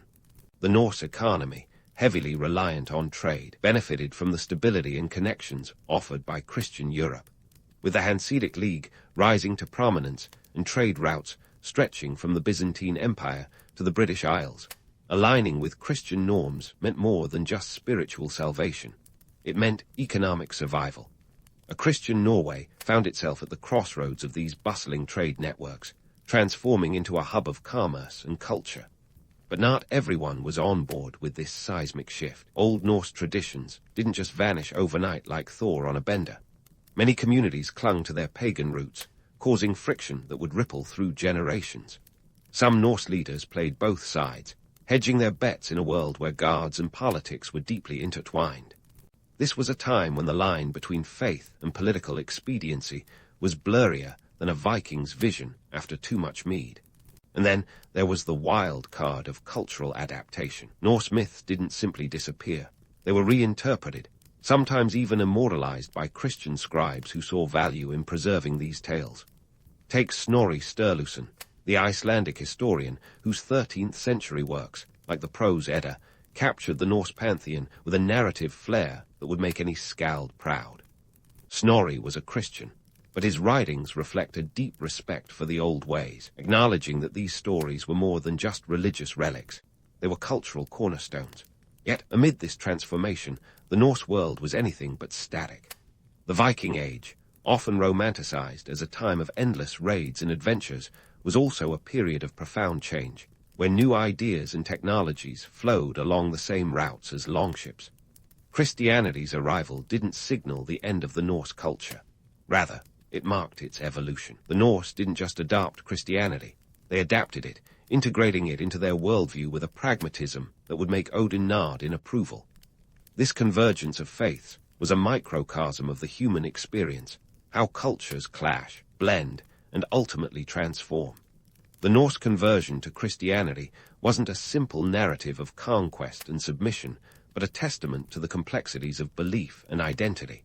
It was a saga in its own right, filled with the drama of kings, the whispers of the old gods, and the relentless march of history. As we sail further into the Norse Christian saga, it's crucial to remember that this was a world in flux, where the past and the future danced in an intricate waltz of tradition and change. The Norse may have traded their myths for a new faith, but the spirit of their stories, of adventure, resilience, and the eternal quest for meaning, lived on, echoing through the halls of history with a resonance that remains timeless. Stay tuned as we continue to explore the next chapter of this epic tale, where the gods may have changed, but the human spirit endures. And so, from the icy fjords of saga and steel to the fireside glow of modern imagination, the Norse gods continue their eternal journey. Pop culture has taken these ancient tales, wrapped them in capes and CGI, and launched them into the digital stratosphere. But what is it about these myths that keeps us enthralled? Is it the raw power of Thor's hammer echoing through comic book pages, or the cunning of Loki, now a charismatic antihero in film and TV? Or perhaps it's the timeless allure of a world where gods walk among us, flawed and fascinating, much like we imagine ourselves. Let's start with literature, where Norse mythology has left indelible marks on the pages of countless stories. J.R.R. Tolkien, the granddaddy of modern fantasy, drew heavily from these myths. His Middle-earth is a tapestry woven with threads of Norse influence. Think of Gandalf, who bears more than a passing resemblance to Odin in disguise, wandering with wisdom and a touch of mischief. Tolkien's work, in turn, inspired legions of writers, creating a domino effect that transformed the literary landscape. Not that Tolkien was the only one. His contemporary, C.S. Lewis, also dipped into Norse lore, crafting worlds where ancient echoes resound in every allegory and adventure. But it's not just books that have embraced the Norse pantheon. Hollywood, never one to shy away from a good story, has brought these gods to the silver screen with gusto. Take the Marvel Cinematic Universe. Thor, played by Chris Hemsworth, has become a household name, his hammer more recognizable than many historical figures. Of course, these depictions take liberties. Comic book Asgard is a far cry from the smoky halls of Valhalla, where the real Norse gods would probably scoff at their polished Hollywood versions. But while the accuracy might be questionable, the spirit remains. Larger-than-life tales of heroism, betrayal, and redemption. In video games, developers have crafted immersive worlds where players can step into the boots of Viking warriors and Norse gods. Games like God of War offer a gritty, visceral experience, where mythology is not just a backdrop, but a living, breathing world. The 2018 installment, set in a Norse-inspired universe, is a masterclass in storytelling, blending myth with the raw emotion of a father-son saga. It's a reminder that while the gods may be ancient, their stories are ever relevant, adapting to new mediums and audiences with ease. Yet, amidst this pop culture renaissance, it's easy to forget the gritty realities of Norse life. The romantic image of Vikings as noble savages with a penchant for pillaging often glosses over the harshness of their existence. Life in the Scandinavian territories was tough. Winters were long, resources scarce, and survival demanded a blend of courage, cunning, and community. These myths weren't just escapism. They were a framework for understanding a world where nature was as capricious as the gods themselves. Economically, these tales were intertwined with the very fabric of Norse society. The myths reinforced social structures and norms, a kind of moral compass guiding behavior. For instance, the concept of Ragnarok, with its apocalyptic battles and eventual renewal, paralleled the cyclical nature of life and death in the Viking worldview. It wasn't merely a story of doom. It was a narrative of hope and continuity, reassuring a people familiar with the volatile whims of fate. The political implications of Norse mythology were equally profound. Chieftains and kings invoked these tales to legitimize their rule, claiming divine favor or ancestry to cement their power. This wasn't just about religious fervor. It was about control and cohesion, ensuring that the populace saw their leaders as extensions of the divine order. The gods were as much political tools as they were objects of worship, their stories wielded to inspire loyalty or fear, depending on the situation. So why do these myths persist, captivating us even today? Perhaps it's because they reflect something fundamentally human. The Norse gods, with their rivalries and romances, their triumphs and tragedies, embody the duality of our own nature, capable of great kindness and terrible cruelty, wise yet often foolish. In their stories, we find echoes of our struggles, our dreams, and our desires. They remind us that the line between hero and villain is often as thin as a strand of Loki's silken hair. This enduring appeal is not just about the spectacle of gods and monsters. It's about the deeper truths these stories reveal. In a world that often feels as unpredictable as a Viking raid, the Norse myths offer a sense of order and meaning, a narrative structure that helps us navigate the chaos. They invite us to see the world through a lens that is both fantastical and familiar, a testament to the power of storytelling to shape our understanding of ourselves and the universe. As we wrap up this journey through the Norse cosmos, it's clear that these ancient tales are more than just relics of a bygone era. They are living stories, constantly evolving, reshaped by each generation that embraces them. Whether in the pages of a novel, the pixels of a game, or the frames of a film, the Norse gods continue to stride across our cultural landscape, their legacy as enduring as the myths themselves. And as long as there are stories to tell, these gods will remain, whispering their sagas into the ears of those willing to listen. In the end, perhaps that's the greatest myth of all, that our stories, like the gods who inspire them, never truly die. Chandragupta Maurya might not be a household name today, but back in 321 BCE, he was the scrappy underdog who somehow managed to pull off an ancient version of the rags to riches story. Think of him as the Rocky Balboa of Indian history, except instead of boxing gloves, he had a knack for political maneuvering and military strategy. The Maurya Empire didn't just pop up overnight. It was more of a slow-cooked curry, simmering with ambition, intrigue, and probably a fair bit of chaos. Chandragupta started his climb to power by toppling the Nanda dynasty, which controlled a sizable chunk of northern India. This was no small feat, considering the Nandas had a reputation for being as wealthy as they were unpopular. Chandragupta, with his mentor Chanakya, a political strategist who could give Machiavelli a run for his money, knew that the key to success was not just seizing power, but holding on to it. To do that, he needed an empire that was as strong administratively as it was militarily. The Maurya Empire, at its peak, stretched from the rugged mountains of modern-day Afghanistan to the lush deltas of Bengal, covering about 5 million square kilometers. That's roughly two-thirds the size of the United States. Managing such a vast territory was like trying to keep a room full of cats in order. Only these cats had armies and local kings with their own agendas. Chandragupta's solution, an administrative system that was as complex as it was effective. He divided the empire into provinces, each governed by a local leader who reported directly to the emperor. Think of it as an ancient version of a corporate structure, with Chandragupta as the CEO and his governors as regional managers. Now, let's talk about the paperwork, because who doesn't love a good dose of ancient bureaucracy? The Mauryans had a pretty impressive tax collection system, which was both the boon and bane of their subjects. Taxes were collected on everything from crops to trade goods, and the revenue was used to maintain the empire's vast army and infrastructure. If you were a Mauryan subject, you might have grumbled about the taxman showing up at your door, but you couldn't deny the benefits of living in an empire with well-paved roads and a booming economy. Chandragupta's rule set the stage, but it was his grandson Ashoka who really took things to the next level. Known for his bloody conquests and later conversion to Buddhism, Ashoka expanded the empire even further. By around 260 BCE, the Maurya Empire was not just a regional powerhouse, it was a superpower. Ashoka's military campaigns added more territories to the empire, but his real legacy was his transformation from a ruthless conqueror to a benevolent ruler. After the particularly brutal Kalinga War, which saw over 100,000 casualties, Ashoka had a change of heart that was as dramatic as a soap opera plot twist. He embraced Buddhism and decided to rule by moral example rather than just the sword.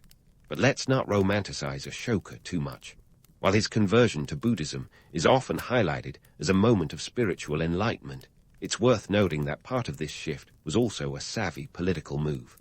By promoting Buddhism, Ashoka managed to unify his diverse empire under a common ideology, which helped stabilize his rule.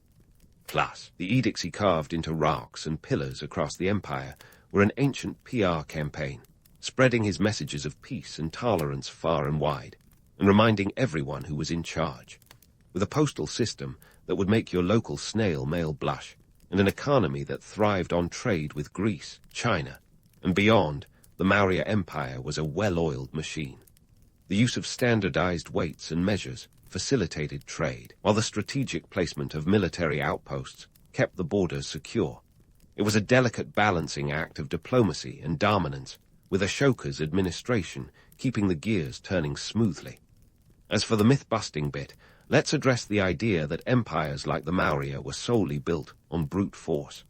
Sure, they had armies that could probably give today's military strategists a few ideas, but it was the empire's administrative prowess and economic acumen that truly held it together.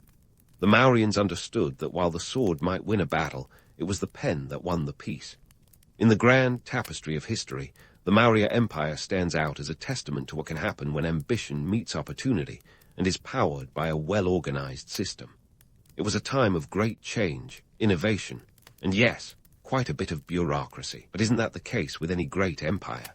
Whether it's ancient India or the modern world, it seems that people have always had a love-hate relationship with those who knock on their doors asking for taxes.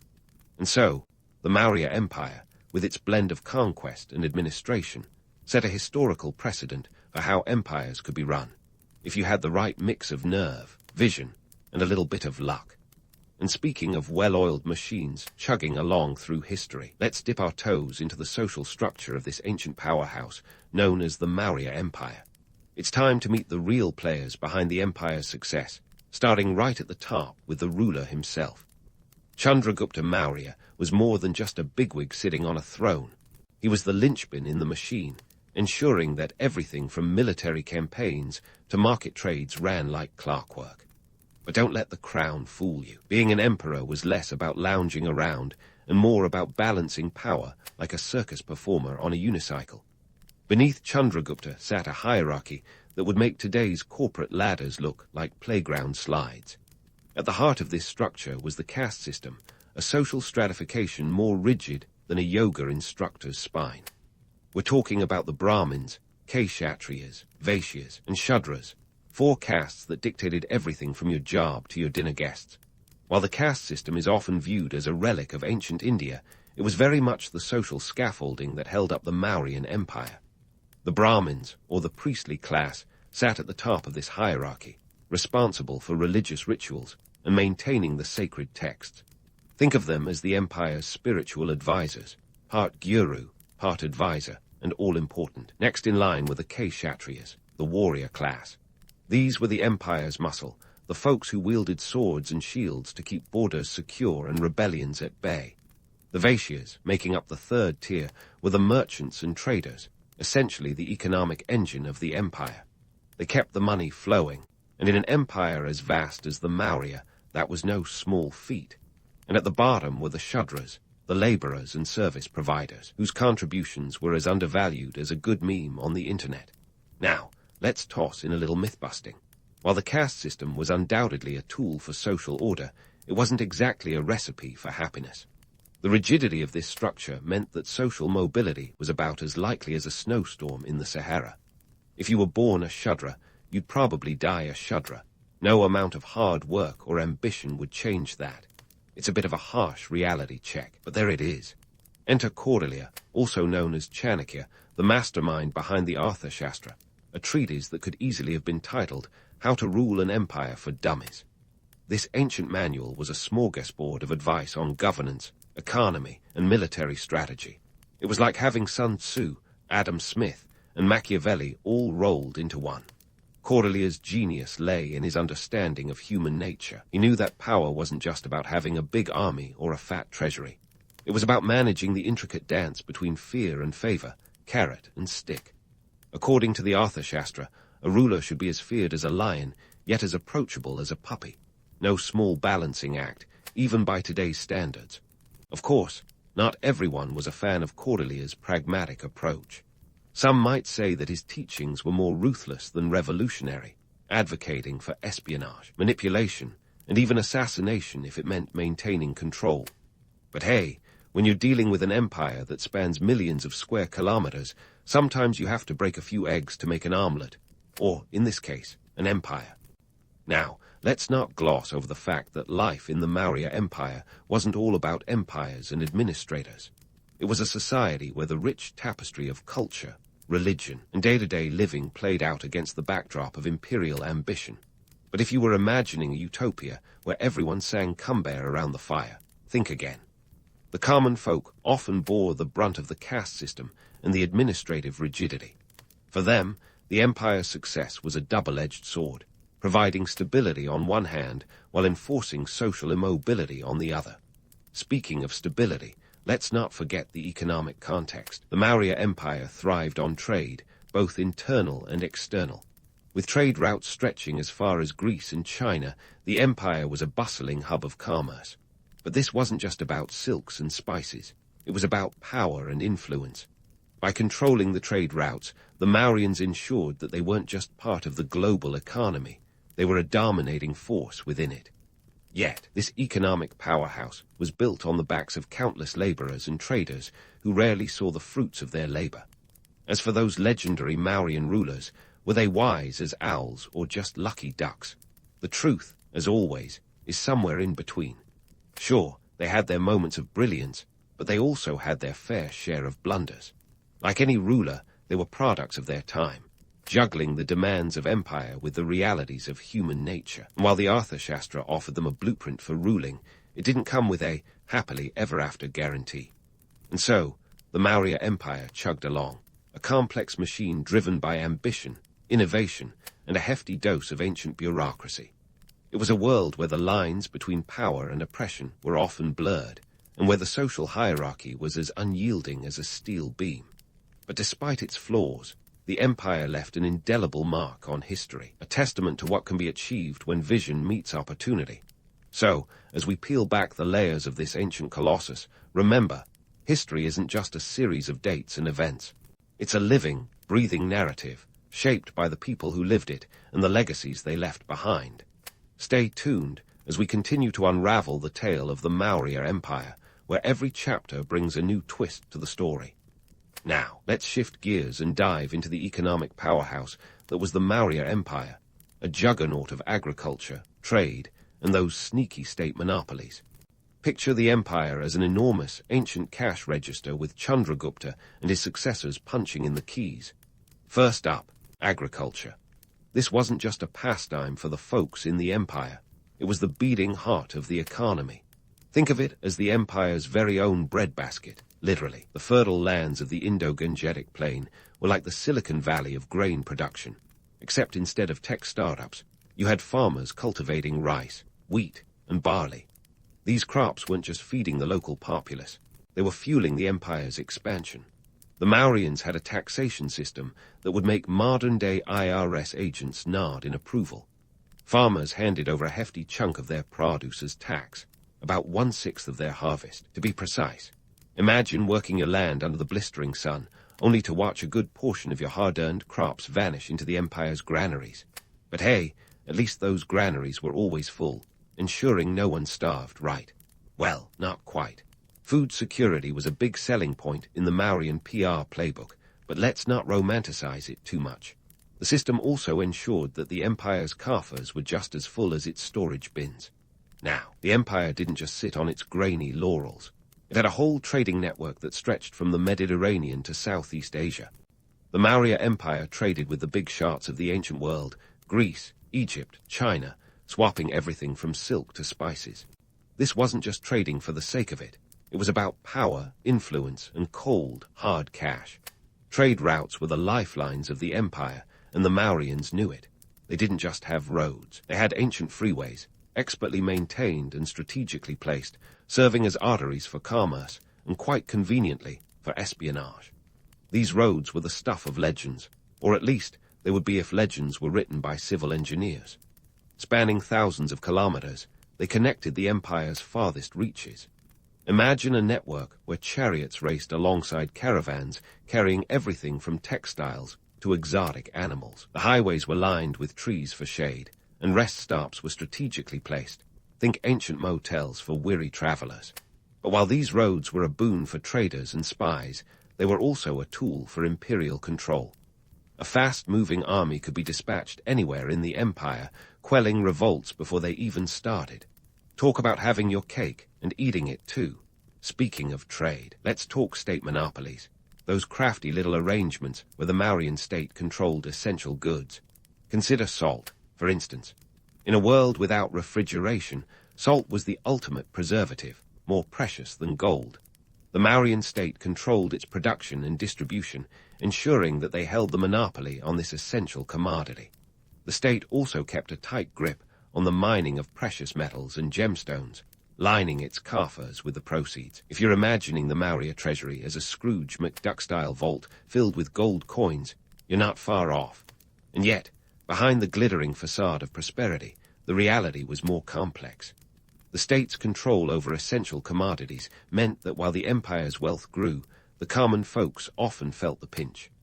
Prices were dictated by the state, and those who couldn't afford them found themselves at the mercy of the empire's generosity, or lack thereof. It was a classic case of the rich getting richer while the poor stayed exactly where they were, at the bottom. All right, let's break down some numbers and add some spice to those dry facts. The Mauryan economy wasn't just a series of transactions. It was a web of intricate relationships. A war elephant, for example, was a prized possession, more valuable than a fleet of chariots. These magnificent creatures could cost up to 100,000 silver coins, a king's ransom, but worth every penny for their sheer power in battle. Meanwhile, the price of grain was a more humble affair.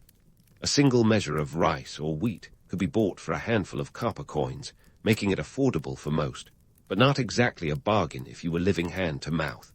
Yet, despite the rigid control and occasional economic disparities, the Maurya Empire managed to maintain a veneer of prosperity. Their PR machine was as efficient as their tax collectors. Take those famous Ashokan edicts, for instance. Carved into rock faces and pillars, they proclaimed the empire's greatness and its benevolent ruler's love for his subjects. But read between the lines, and you'll see a carefully crafted narrative designed to maintain the status quo. These edicts were less about charity and more about control, reminding everyone, rich or poor, that the emperor was watching. And let's not forget the spies. Oh, the spies. The Mauryan Empire had a network of informants that would make a modern intelligence agency proud. These agents could be anyone, merchants, monks, bureaucrats, keeping tabs on everything from grain prices to potential uprisings. The roads were their playgrounds, and their reports were the emperor's cheat sheet, ensuring he was always one step ahead of everyone else. But before we start handing out medals for espionage excellence, remember this. A system built on surveillance and secrecy comes with its own set of problems. Trust was a rare commodity, and paranoia was as rampant as the empire's trade routes. The same highways that carried goods also bore whispers of dissent and discontent. For every trader making a fortune, there was a laborer working themselves to the bone just to survive. So, what's the takeaway from this economic roller coaster? The Maurya Empire was a marvel of its time, a testament to human ingenuity and ambition. But beneath the gold-plated exterior lay a system that thrived on control and hierarchy, where prosperity was often a selective privilege. As we continue to peel back the layers of this ancient empire, remember that history isn't just a tale of triumphs, but a complex narrative of power, politics, and people, all trying to make their mark in a world that was as unforgiving as it was fascinating. Stay tuned as we delve deeper into the unraveling saga of the Maurya Empire, where the past is far from finished telling its story. Now, let's dig into the spiritual revolution that swept through the Maurya Empire like a monsoon rain. Enter Ashoka, the emperor with a heart as hard as steel and a conscience that suddenly bloomed like a lotus after the Kalinga War. The year is 261 BCE, and Ashoka has just wrapped up one of the bloodiest military campaigns in Indian history. Over 100,000 lives lost, and countless more scarred by the devastation. It's the kind of bloodbath that would make even the most hardened warlord squirm. Yet it wasn't until Ashoka stood amidst the smouldering ruins of Kalinga, hearing the cries of the orphaned and widowed, that something within him snapped, or perhaps awakened. Now, here's where things get intensely interesting. The romanticized version of Ashoka's transformation paints him as the ultimate villain-turned-saint. But let's pump the brakes on that narrative for a second. While it's true that Ashoka's conversion to Buddhism marked a pivot in his reign, the reasons were as multifaceted as a diamond. Sure, the horrors of Kalinga might have tugged at his heartstrings, but it was also a strategic masterstroke. By embracing Buddhism, he tapped into a unifying ideology that transcended the rigid caste divisions of his empire. A spiritual transformation and a shrewd political move all rolled into one, talk about killing two birds with one stone.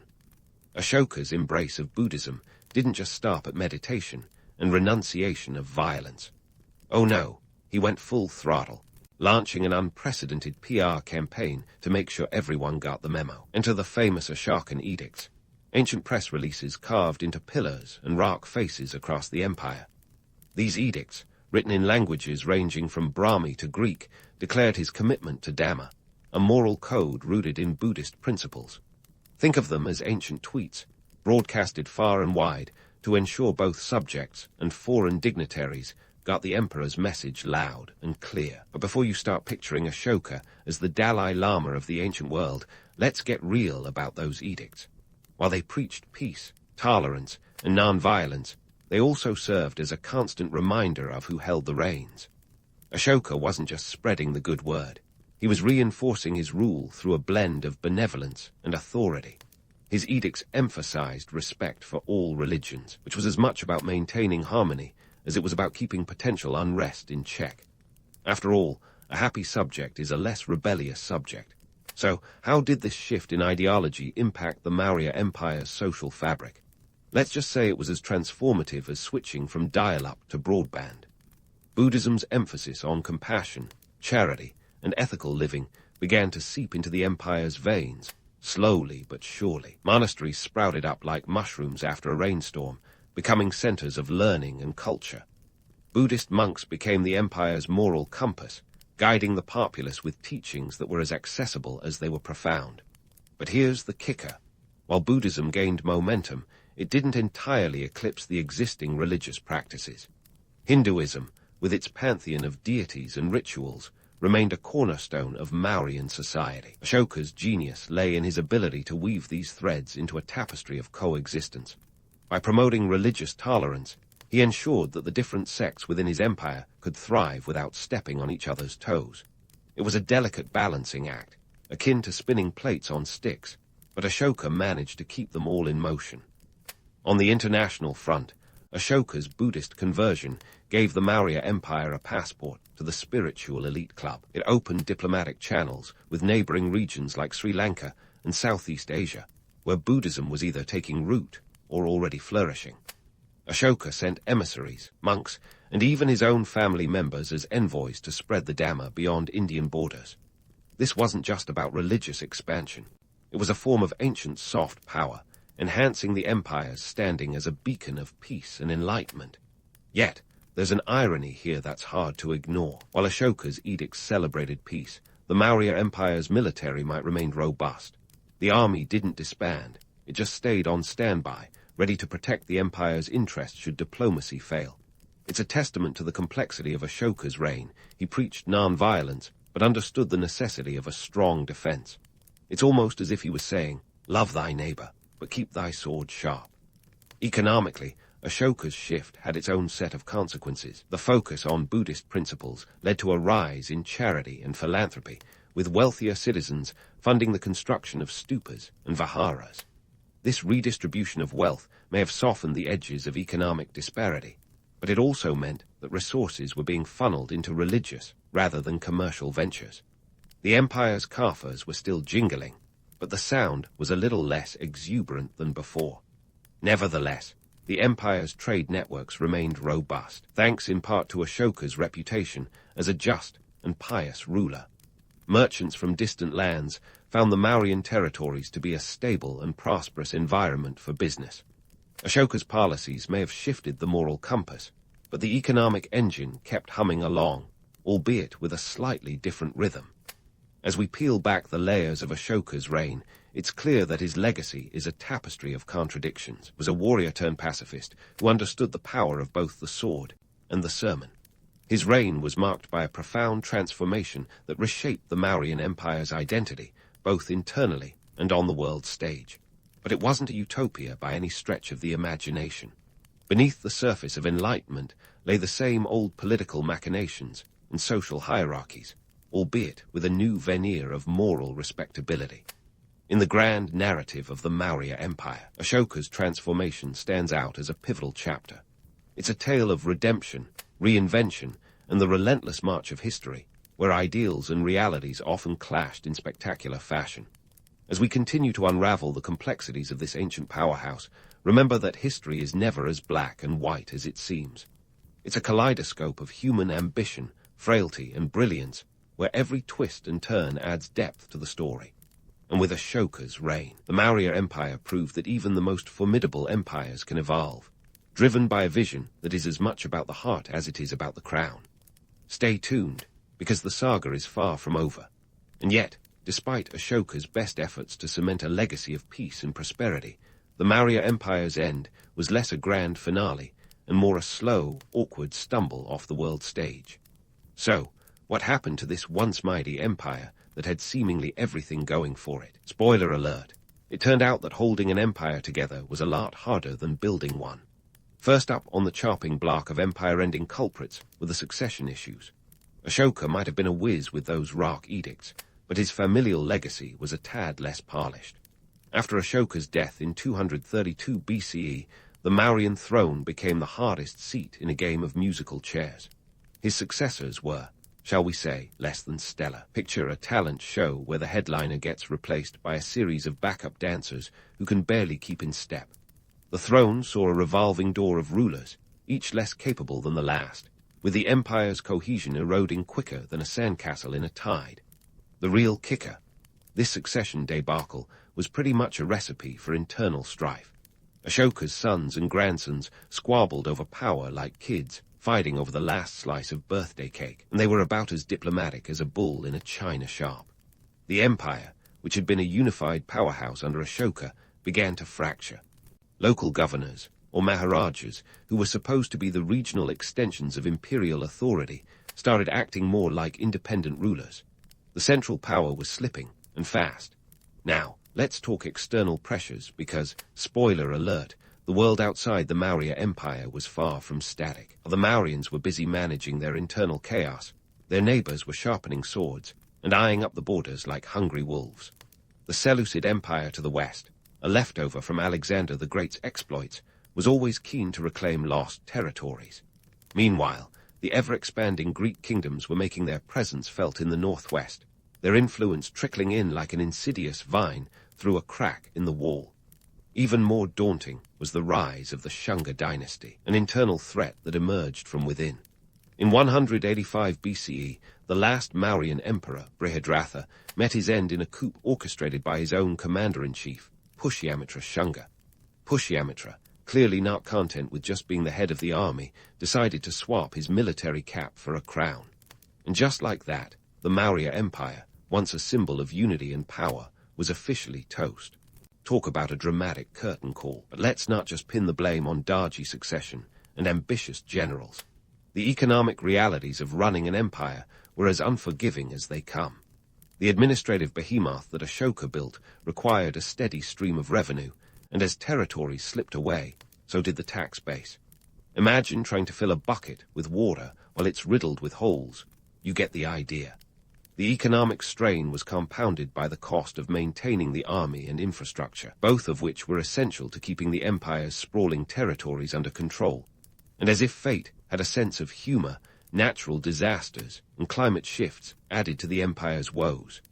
Droughts and crop failures weren't just bad for morale. They were catastrophic for an economy heavily reliant on agriculture. Suddenly, that golden grain economy wasn't looking so golden anymore. The empire that once boasted a treasury fit for a king found itself struggling to make ends meet, its coffers echoing with the sound of dwindling coins. So, what's the takeaway from this historical roller coaster ride? The decline of the Maurya Empire was a perfect storm of internal mismanagement, external threats, and economic pitfalls. It's a cautionary tale about the precarious nature of power and how quickly the tides can turn, even for the mightiest of empires. The Mauryans had the ambition and the vision, but in the end, they were as vulnerable as the rest of us to the whims of fate and the frailties of human nature. Now, let's sift through the rubble and see what legacy the Maurya Empire left behind. Was it all just a house of cards, or did it leave something more enduring? The romanticized memories paint a picture of a golden age, a time when India was a unified powerhouse. And while that's not entirely off the mark, it's a bit like looking at a sepia-toned photo, nostalgic, but not the whole story. Ashoka's embrace of Buddhism did leave a lasting religious and cultural impact, one that transcended his empire's borders and endured long after its fall. His edicts, despite their propagandist undertones, were a testament to a ruler's attempt to govern with a moral compass. The Mauryan administrative system, with its emphasis on bureaucracy and governance, set a precedent that future Indian empires would draw upon. But let's not forget the gritty realities. The Maurya Empire was also a structure built on a rigid caste system and a heavily taxed populace. The common folk, who bore the brunt of imperial policies, likely had a less glamorous view of their rulers. For them, the empire's decline may have been less of a tragedy and more of an overdue reckoning. So, what can modern states learn from the rise and fall of the Maurya Empire? For starters, it's a reminder that even the most centralized and powerful systems can crumble under their own weight if they lack flexibility and resilience. Succession planning, sustainable economies, and adaptable governance aren't just buzzwords. They are lifelines for any powerful entity hoping to endure the test of time. And in a world where history often repeats itself, the story of the Maurya Empire serves as a timeless cautionary tale about the complexities of power. It's a narrative where ambition and legacy collide with the harsh truths of governance and human imperfection. So, as we close the chapter on this ancient powerhouse, remember that history isn't just about what happened. It's about what we can learn from it.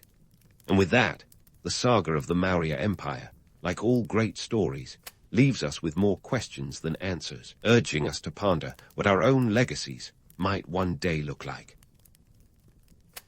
In the year 1157, the Angevin Empire was a bit like a dysfunctional family reality show, only with more swords and fewer commercial breaks. At the center of this medieval drama was Richard the Lionheart, a man destined to be more than just a king. He'd become the stuff of legends, ballads, and countless history nerd debates. Born to the powerhouse couple Henry Roman II and Elena of Aquitaine, Richard was practically cradled in turmoil. His family gatherings weren't just tense.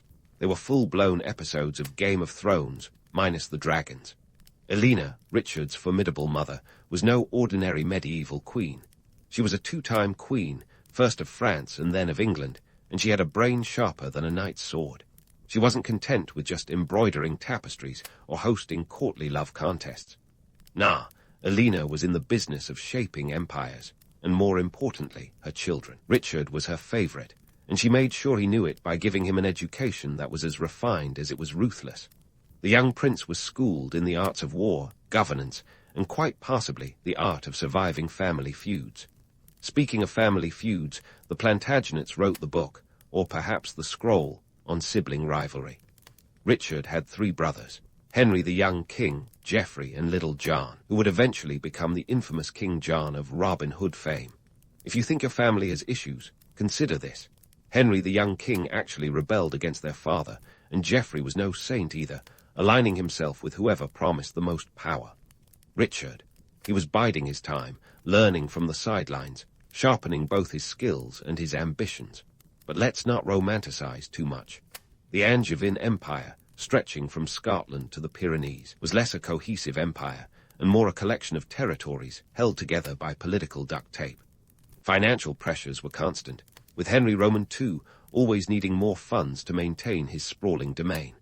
It was like running a multinational corporation, only instead of quarterly reports, you had to worry about the occasional rebellion or assassination attempt.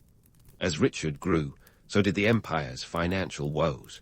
Maintaining armies and castles wasn't cheap, and the Angevin Cathars often resembled a medieval broke college student meme. Richard, however, seemed to thrive in this environment of pressure and expectation. He was knighted at the age of 16, his first taste of the martial glory that would define his life. Yet, he wasn't just a warrior. He was a politically astute player, understanding the intricacies of power far better than most of his contemporaries. And then there was Elena, when she wasn't busy being imprisoned by her husband. Yes, Henry Roman II actually locked her up for a spell. She was plotting her son's ascension. Richard was her golden boy, the one she believed could unite the fractious empire. She supported him with an almost Machiavellian fervor, ensuring he had the resources and allies needed to eventually seize the crown. The brothers' rivalry wasn't just about power. It was personal. Richard was known for his fiery temper and unyielding nature, traits that didn't exactly endear him to his siblings. But among his contemporaries, he was respected and feared.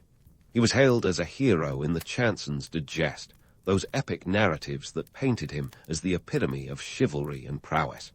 Yet for all the poetry, the reality was more complex.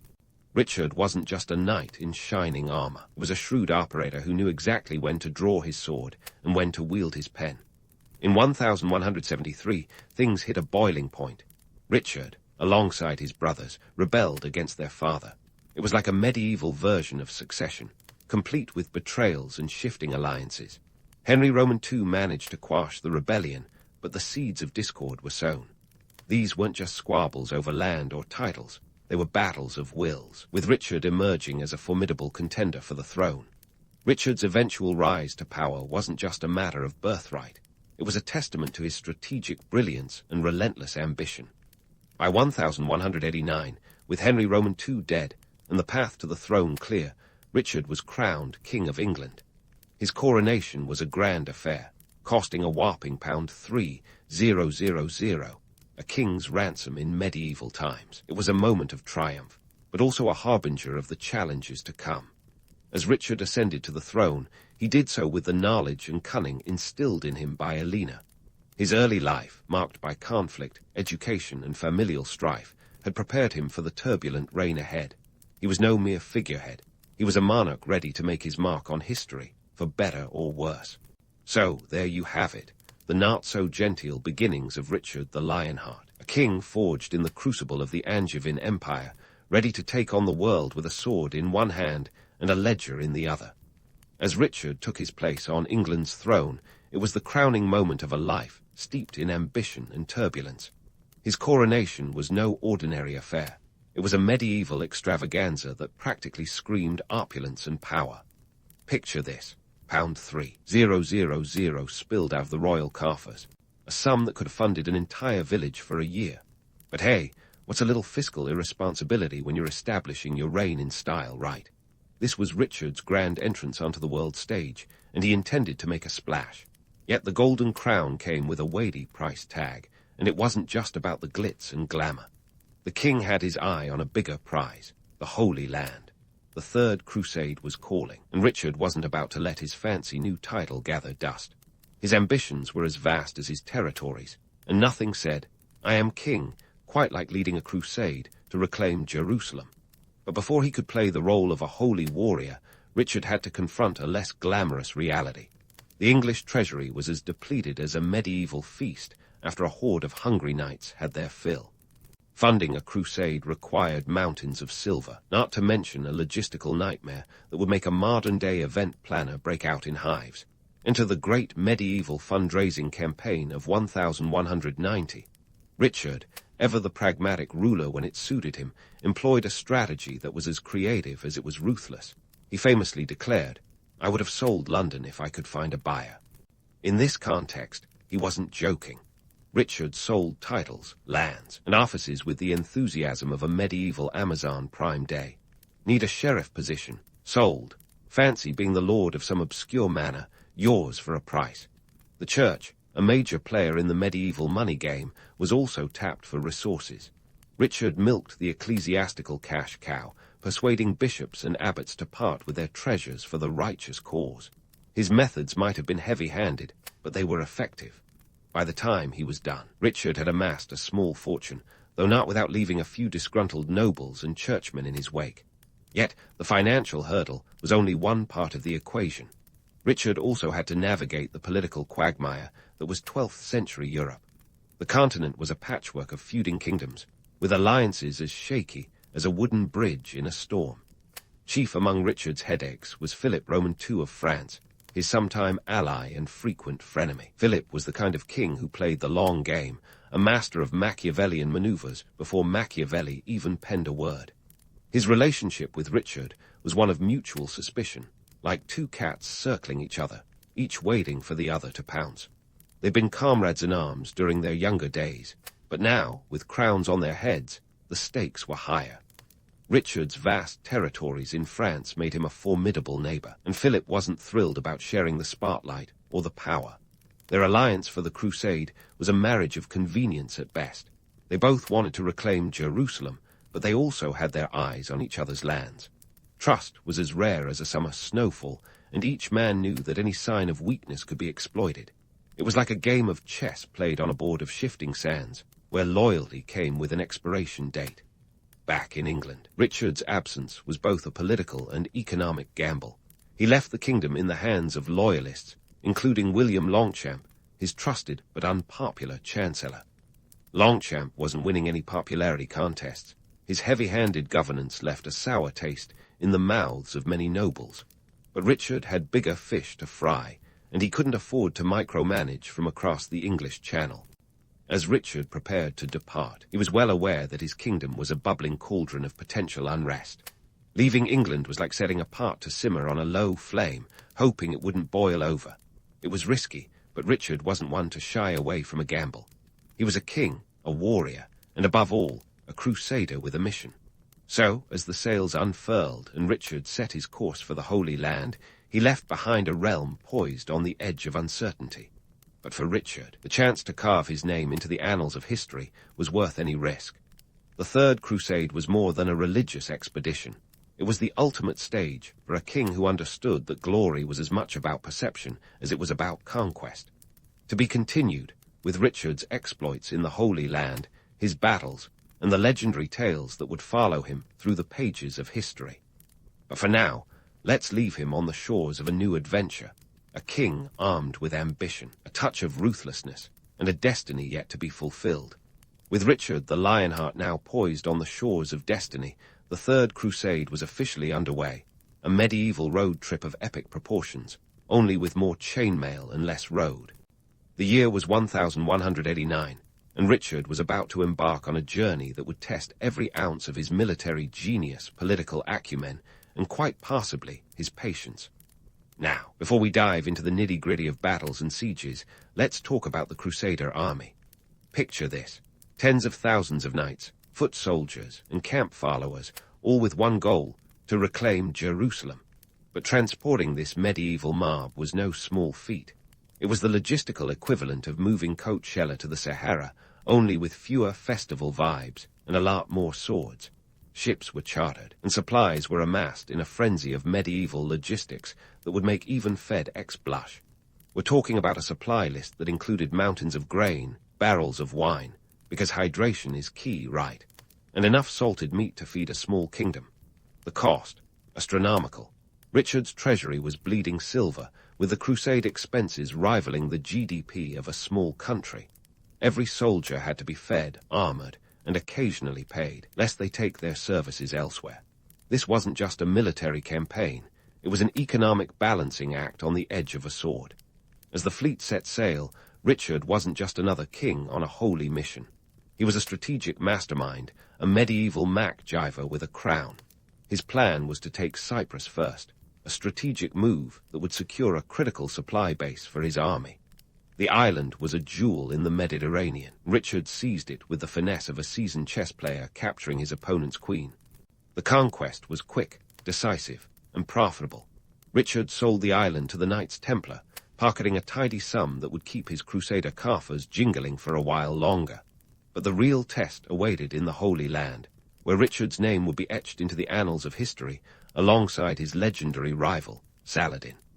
The Sultan of Egypt and Syria was no ordinary adversary. Saladin was as shrewd as he was chivalrous, a leader whose reputation for justice and mercy was sung across continents. Yet, for all their differences, Richard and Saladin never actually met face to face. Their rivalry was more like a medieval version of a long-distance relationship, complete with letters and messengers instead of texts and emojis. Their indirect interactions were the stuff of legend, blending humor with high stakes.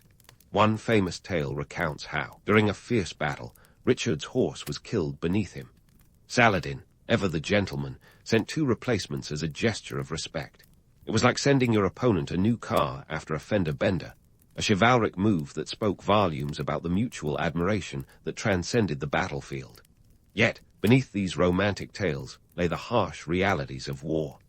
The siege of Acre, a key port city, was a grueling affair that stretched for nearly 2 years. Richard arrived in 1191, and with his leadership, the Crusaders finally captured the city.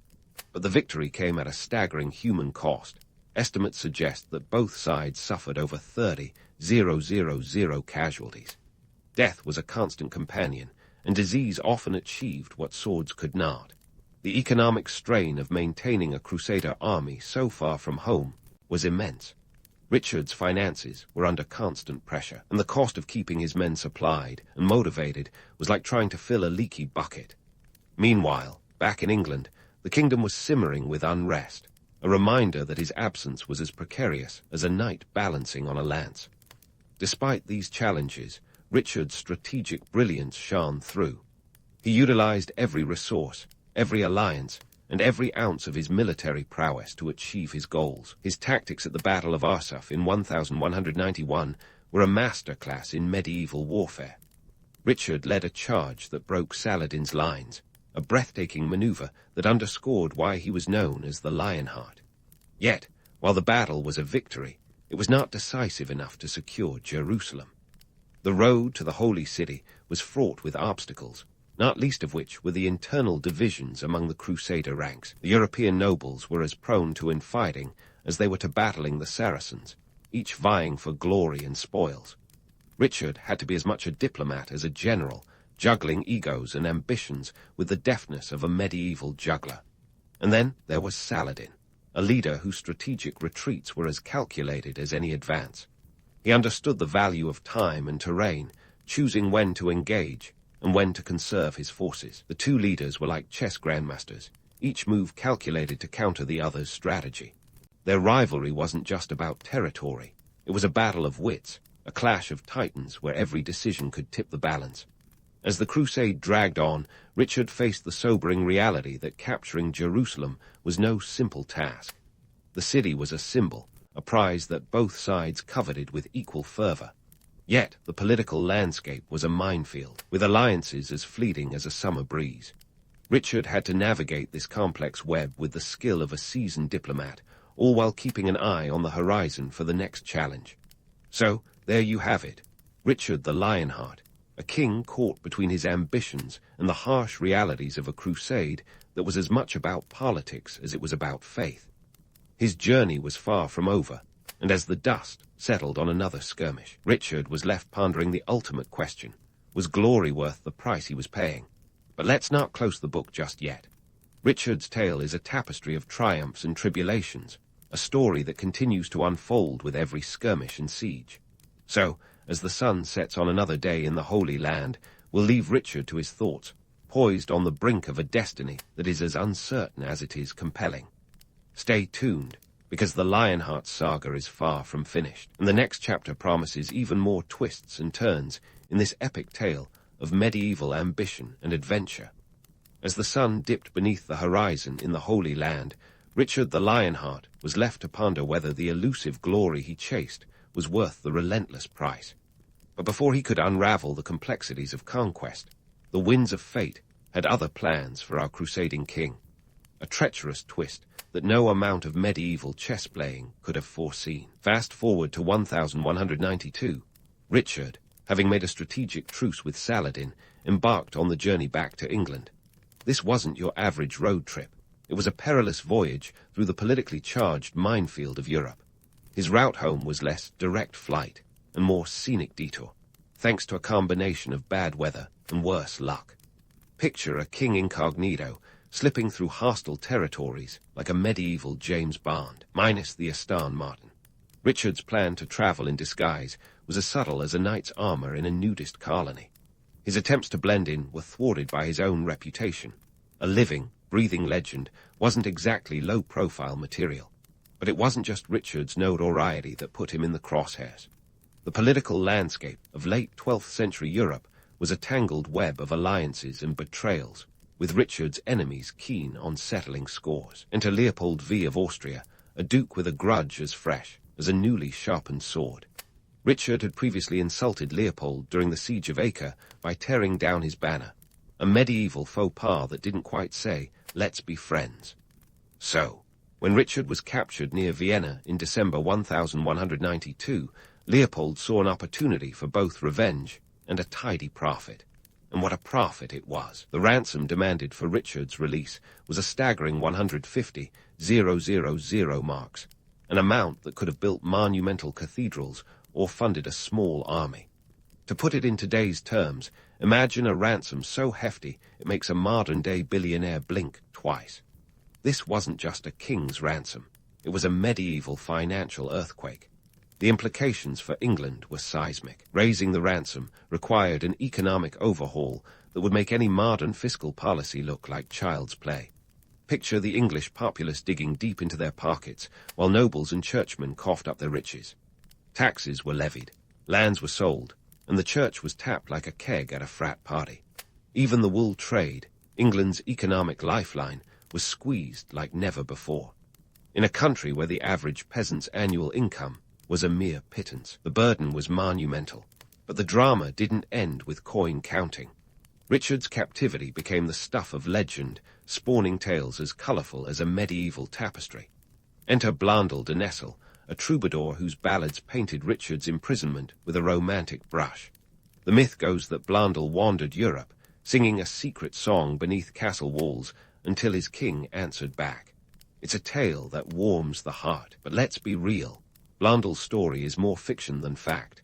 The reality was a bit grittier, involving coded messages and clandestine negotiations that would make any spy thriller proud. Meanwhile, England was a simmering cauldron of political intrigue. Richard's younger brother John, ever the opportunist, saw his siblings' capture as a chance to grab power. Aligning himself with Philip Roman II of France, yes, the same Philip who had once crusaded alongside Richard, John's betrayal was as predictable as it was audacious. It was like a medieval soap opera, with John playing the scheming villain while Richard languished in a foreign dungeon. Yet Richard's absence didn't just leave a power vacuum. It exposed the fragile nature of medieval rule. The king's ransom was more than just a financial burden. It was a stark reminder of the precariousness of power and the fickleness of loyalty. Political ramifications rippled through England like a stone cast into a still pond, disturbing the surface and revealing the depths of the kingdom's instability. Eventually, after nearly 2 years in captivity, Richard was released in February 1194, his ransom paid, and his legend cemented. But the cost was more than just financial. The political landscape of England had shifted, alliances had frayed, and Richard's reign faced new challenges. As he returned to England, the king known for his lion's heart found himself at a crossroads, his kingdom in need of more than just a ruler. It needed a leader who could mend the fractures laid bare by his absence. So, as Richard made his way back to a land both familiar and changed, he carried with him the weight of a ransom that had shaken a nation.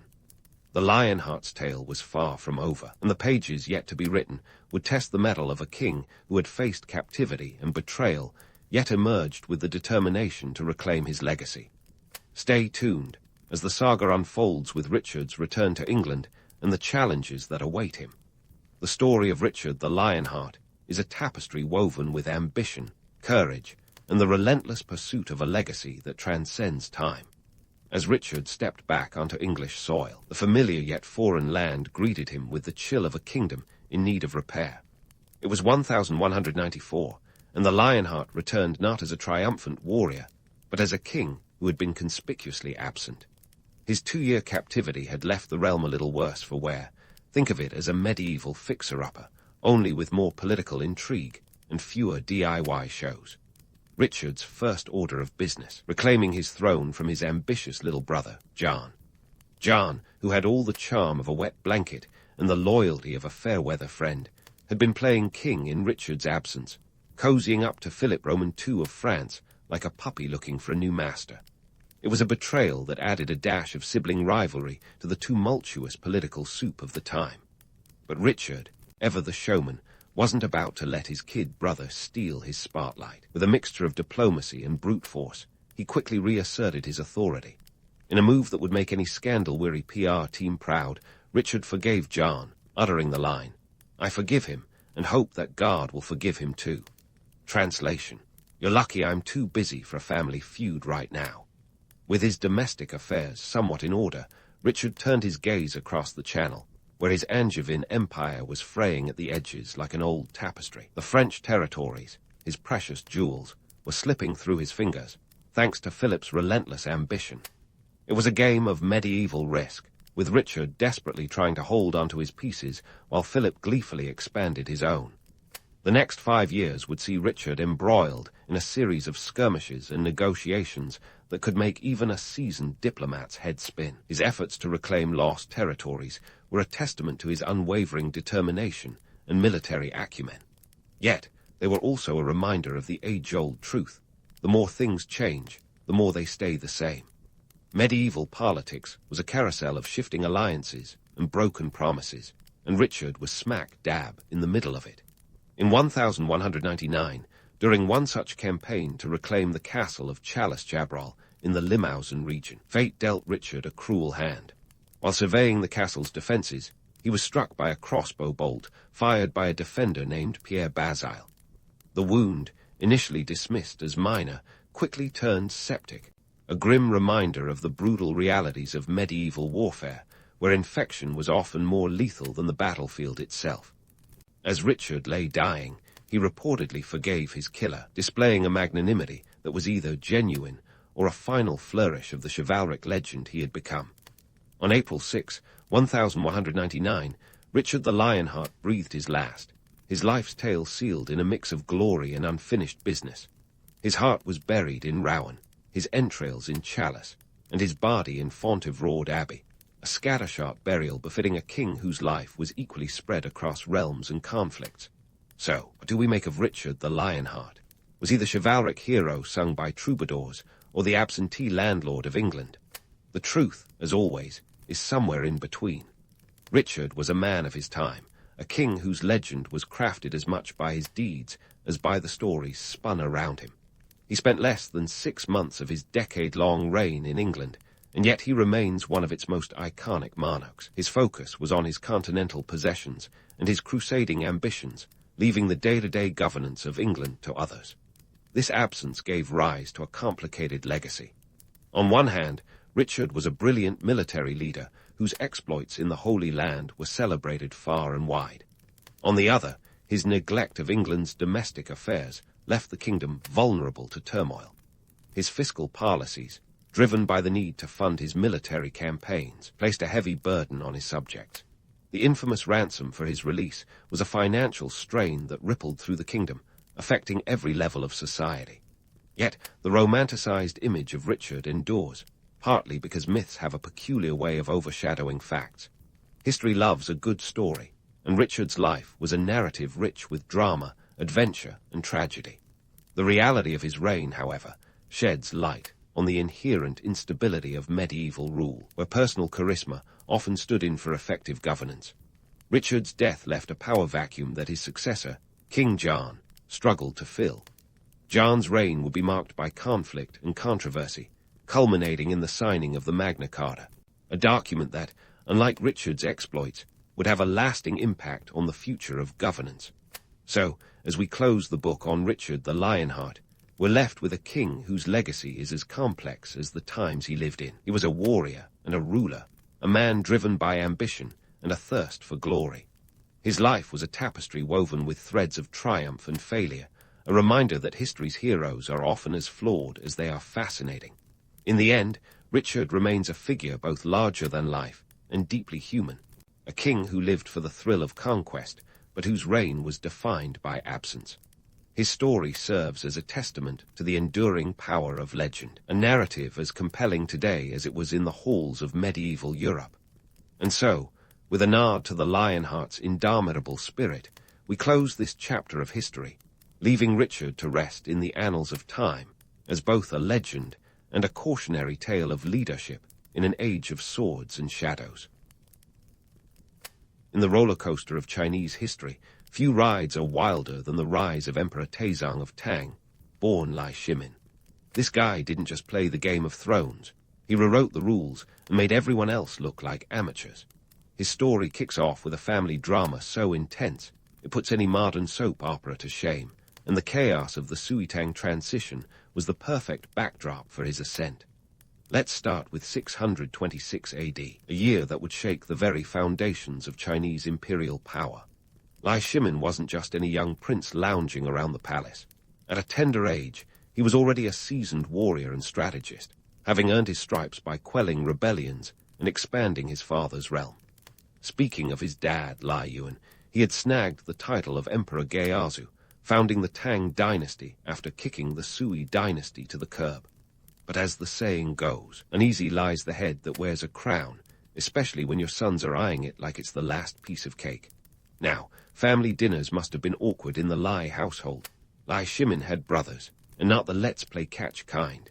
His elder brother, Lai Jiansheng, was the crown prince, while his younger brother, Lai Yuanji, was also in line for high honors. Both were less than thrilled about Shimin's growing influence. In the political chessboard that was 7th century China, Shimin knew he needed to make a bold move. Enter the Xuanwu Gate incident. This wasn't just any coup. It was a surgical strike of power politics, executed with the precision of a military operation and the drama of a Shakespearean tragedy. On July 2, 626 AD, Lai Shimin, with a cadre of loyal followers, ambushed his brothers at the Xuanwu Gate, a key entrance to the Tang Palace. The result, both Lai Jiansheng and Lai Yuanji were killed in the chaos. Talk about a family feud with deadly consequences. Shimon's father, Emperor Geazu, wasn't exactly thrilled, but with his two other sons out of the picture, he quickly saw the writing on the wall. Lai Shimon was declared the crown prince, and not long after, he ascended the throne, becoming Emperor Taizong. Now, let's not pretend this was some romantic tale of destiny. The power grab was bloody and brutal, but it was also effective. Taizong's reign would go on to be one of the most glorious in Chinese history, but the cost of getting there was steep, both in terms of human life and the emotional toll on the family. It was the kind of drama that makes you appreciate the peacefulness of your own family gatherings. Speaking of costs, being an emperor in ancient China wasn't just about lounging on a throne and eating peeled grapes. It was an expensive business. The Tang Dynasty, under Taizong, had to maintain a sprawling empire which required a well-oiled bureaucratic machine.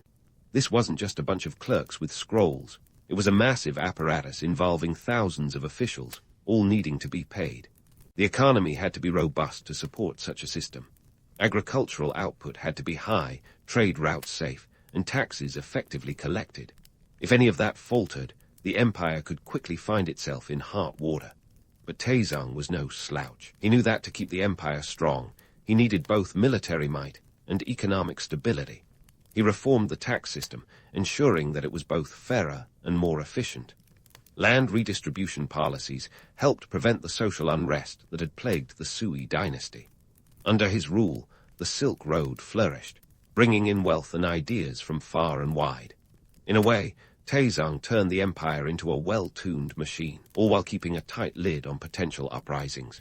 Still, the myth of the benevolent emperor can be tempting. Taizong was undoubtedly a skilled leader, but let's not forget the ruthless path he took to get there. His reign shows that in the cutthroat world of imperial politics, sometimes the only way to ensure peace was through a little bit of chaos. It's a paradox that Taizong seemed to understand better than anyone. So there you have it. The rise of Emperor Taizong, a tale of ambition, betrayal, and extraordinary leadership. It's a story that reminds us that history isn't just a series of dates and events. It's a complex narrative filled with flawed characters making monumental decisions. And as you'll soon see, Taizong's story was just getting started. The real fun was about to begin.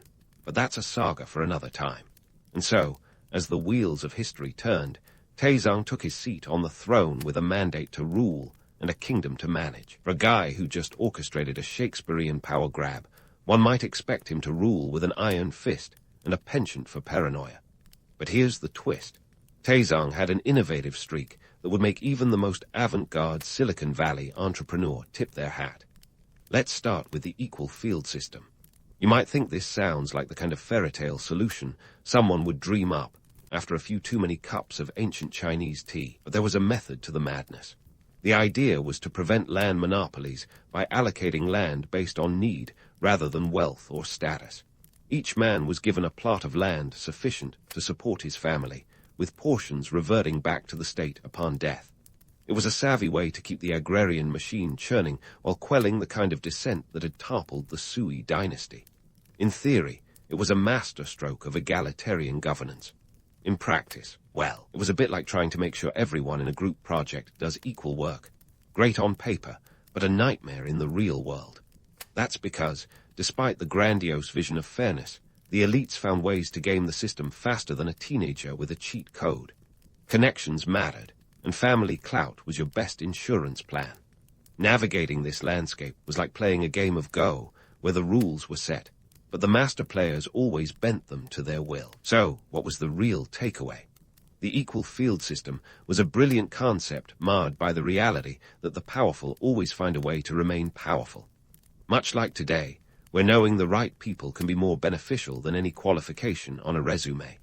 Speaking of qualifications, let's talk about Taizong's foray into the world of academic excellence, the imperial examinations.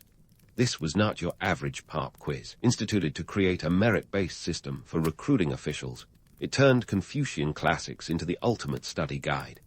The exams were grueling, like the SATs on steroids, only without the multiple-choice questions, and with a side of existential dread. Theoretically, this was a game changer. a bureaucratic meritocracy where brains trumped birthright. It was Taizong's attempt to level the playing field and ensure that the kingdom's best and brightest were the ones making decisions. But here's the rub. In a society where family connections were the currency of the realm, this exam system was more like a lottery than an equalizer. Sure, a prodigy from a humble background might rise through the ranks, but for every rags-to-riches success story, there were countless others who found the exams more of a barrier than a bridge. The reality, the imperial examination system, was as much about reinforcing the status quo as it was about revolutionizing it. The exams were rigorous, and the odds of success were about as good as winning the ancient version of the Powerball. Only a fraction of candidates passed, and those who did often had the backing of powerful sponsors or family connections.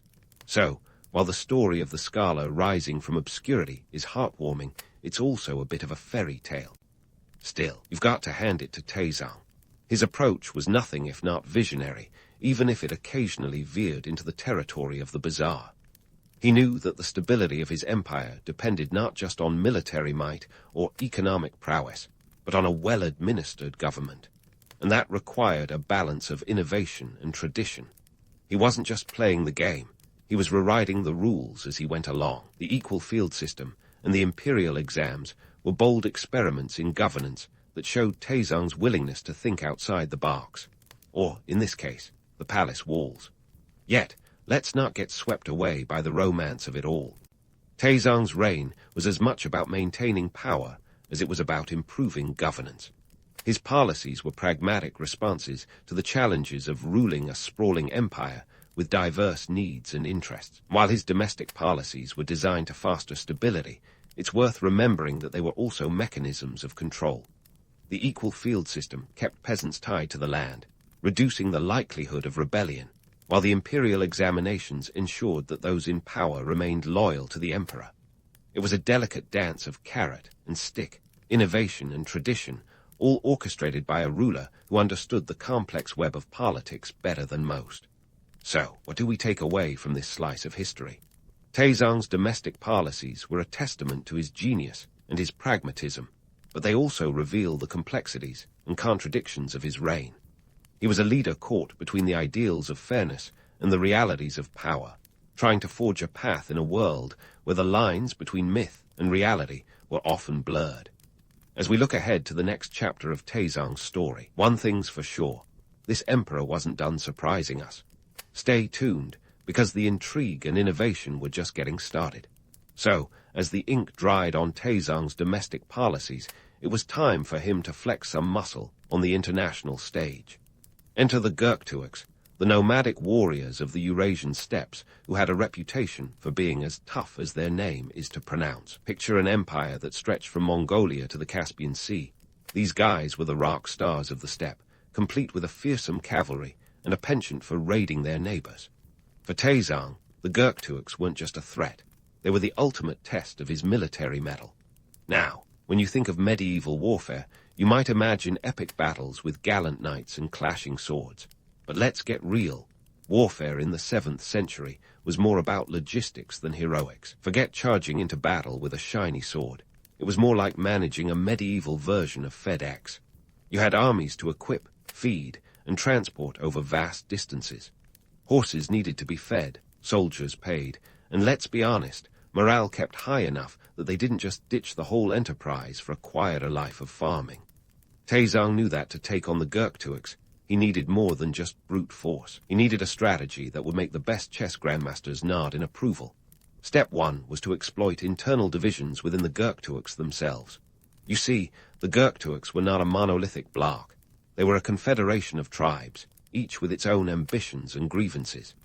Taizong played this to his advantage, supporting factions that favored the Tang and undermining those who didn't. It's a classic divide-and-conquer tactic, but when executed right, it's like the historical equivalent of a mic drop. The decisive showdown came in 630 AD at the Battle of Iron Mountain. Here, Taizong's forces clashed with those of the Eastern Gurktuak Khaganate, led by Alig Khagan. Taizong's army, numbering over 100,000, was no small operation.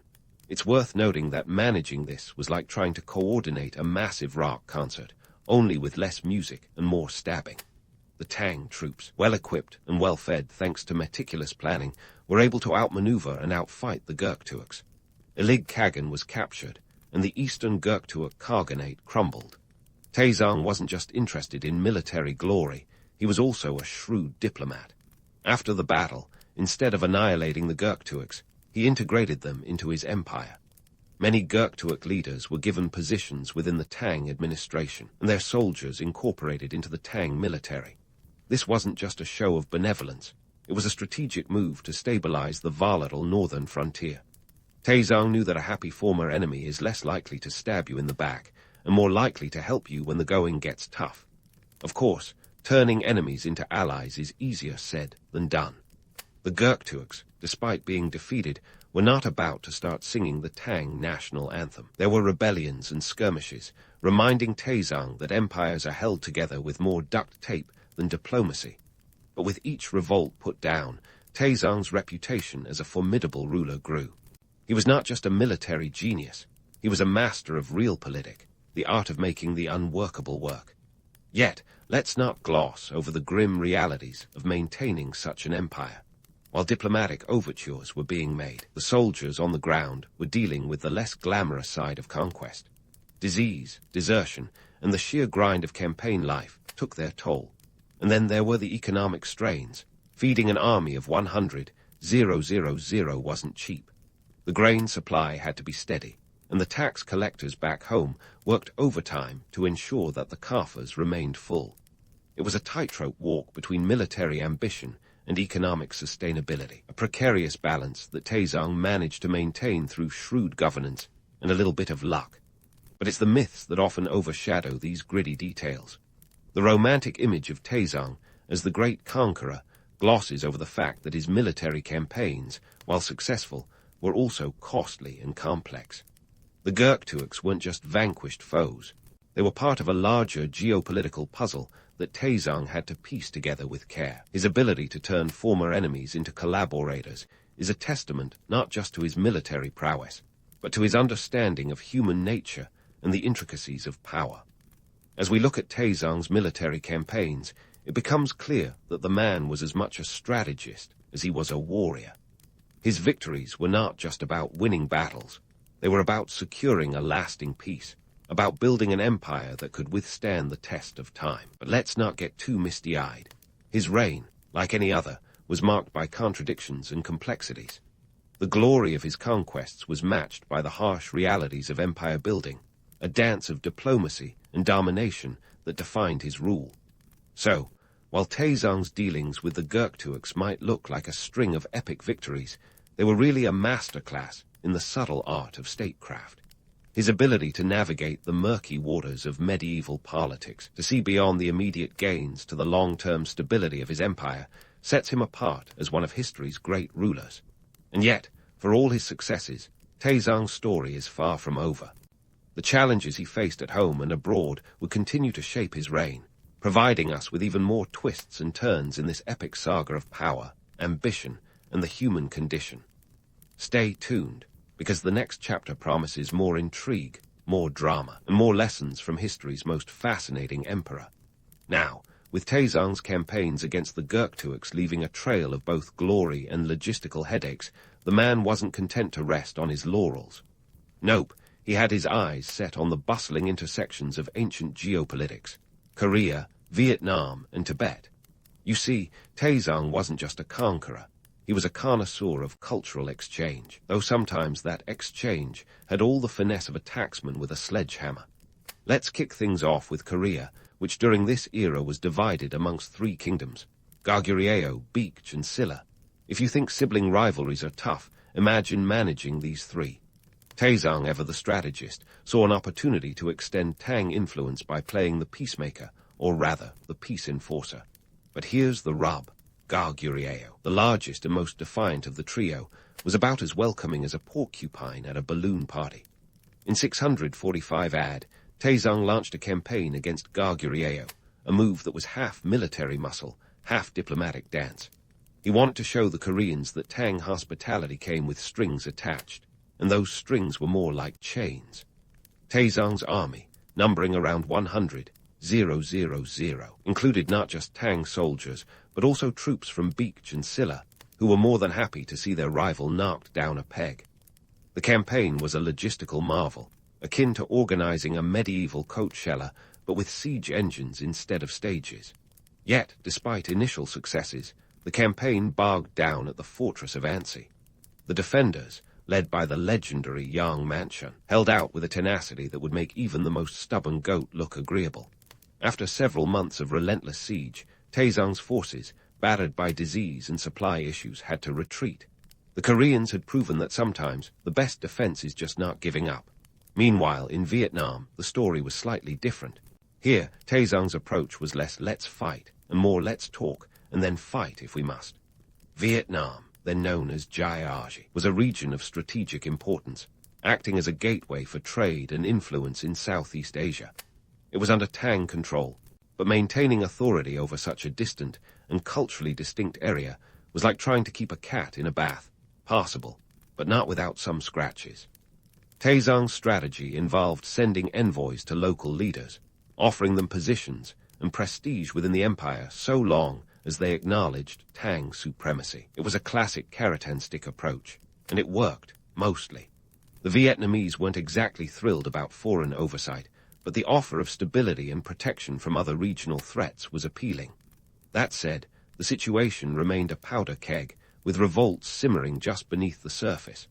While Taizong could claim nominal control, the reality was that his influence was only as strong as the last envoy's gift basket.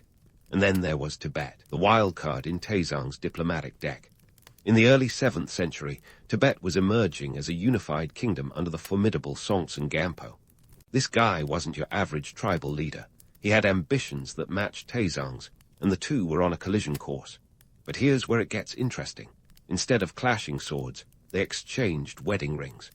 Songtsen Gampo married a Tang princess, a move that was less about romance and more about realpolitik. This alliance was a shrewd move by Taizong, ensuring that the border between Tibet and the Tang Empire remained relatively peaceful.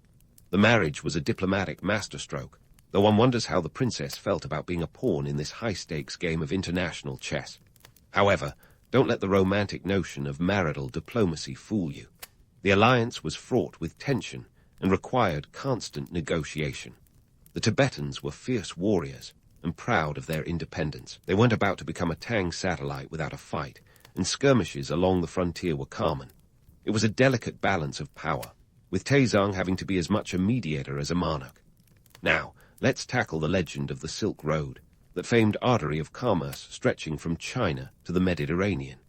It's romanticized as a silk-draped highway of cultural exchange, a place where spices, art, and ideas flowed as freely as wine at a Roman feast. But let's get real for a second. While the Silk Road was indeed a conduit for trade and cultural interaction, it was also a hotbed of banditry, disease, and diplomatic skullduggery. Forget the road part. It was more like a labyrinthine network of routes, each more perilous than the last. Taizong understood the importance of these routes, not just as trade highways, but as lifelines for his empire's economy. The Silk Road was the medieval version of the Internet, connecting diverse cultures and economies. But ensuring its safety was akin to playing whack-a-mole with bandits and hostile tribes. Taizong dispatched military escorts to protect caravans and established trade agreements with neighboring states to keep the peace. Yet, behind the scenes, these agreements were often less about mutual benefit and more about the Tang Empire flexing its muscles. Trade, in this context, sometimes boiled down to nice goods you have there. It'd be a shame if someone took them. It was a game of leverage, where the Tang's superior military and economic power ensured that their neighbors played ball. Sure, there was genuine exchange of goods and ideas, but there was also a healthy dose of coercion. Taizong's empire wasn't just a trading partner. It was the dominant force that set the terms and conditions. And while the romantic image of merchants traversing vast deserts with camels laden with silk is appealing, the reality was often harsher.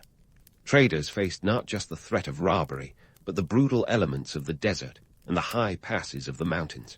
It was a grueling journey where survival was as much an achievement as profit. The Silk Road was less a road and more a test of endurance, where only the most resilient thrived. So, what do we make of Taizong's interactions with other cultures? On one hand, they were a testament to his diplomatic savvy and strategic foresight. He managed to extend Tang influence across a vast and diverse region using a mix of military might, marriage alliances, and economic incentives. On the other hand, his methods were often as ruthless as they were effective, relying on a mix of coercion and collaboration to keep his neighbors in line. Taizong's reign, far from being a series of straightforward conquests, was a complex web of alliances, rivalries, and negotiations. He understood that power wasn't just about winning battles, it was about winning hearts and minds, or at least keeping them from rebelling. His ability to navigate the murky waters of international politics, to maintain a delicate balance between force and diplomacy, makes him a fascinating figure in the annals of history. As we continue to peel back the layers of Taizong's story, it becomes clear that his reign was as much about building bridges as it was about breaching walls. Whether dealing with the obstinate Koreans, the pragmatic Vietnamese, or the ambitious Tibetans, Taizong was always playing the long game. He knew that in the ever-shifting sands of geopolitics, the real victory lay not just in conquest, but in creating an enduring legacy of influence and stability. But hold on, because Taizong's tale isn't over yet. There's more to unravel in this saga of power and politics, more lessons to learn from a time when emperors weren't just rulers, but master tacticians in the game of global chess. Stay tuned, because the next chapter promises even more intrigue, more drama, and more insights into the world of one of history's most compelling leaders. Now, as we slide into the twilight of Emperor Taizong's reign, it's time to wrestle with the big question. What did this guy leave behind besides a trail of vanquished foes and some really impressive architectural projects? By the time Taizong's hair was peppered with grey, around the late 640s AD, he wasn't just thinking about ruling. He was pondering legacy, succession, and the kind of existential dilemmas that would make a philosopher proud. First off, let's talk about the succession plan. Modern corporate handovers have nothing on the drama of imperial succession.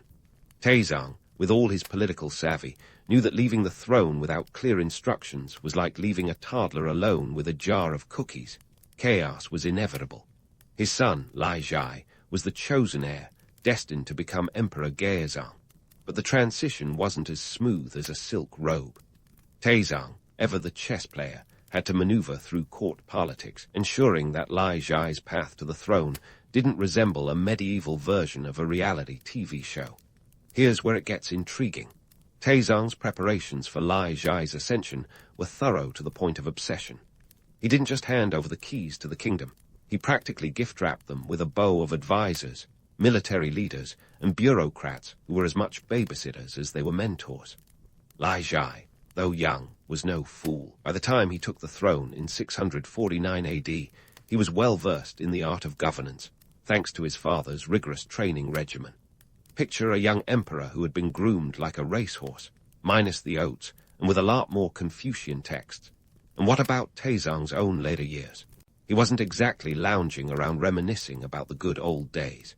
Instead, he spent his twilight years refining administration and governance, ensuring his empire was a well-oiled machine.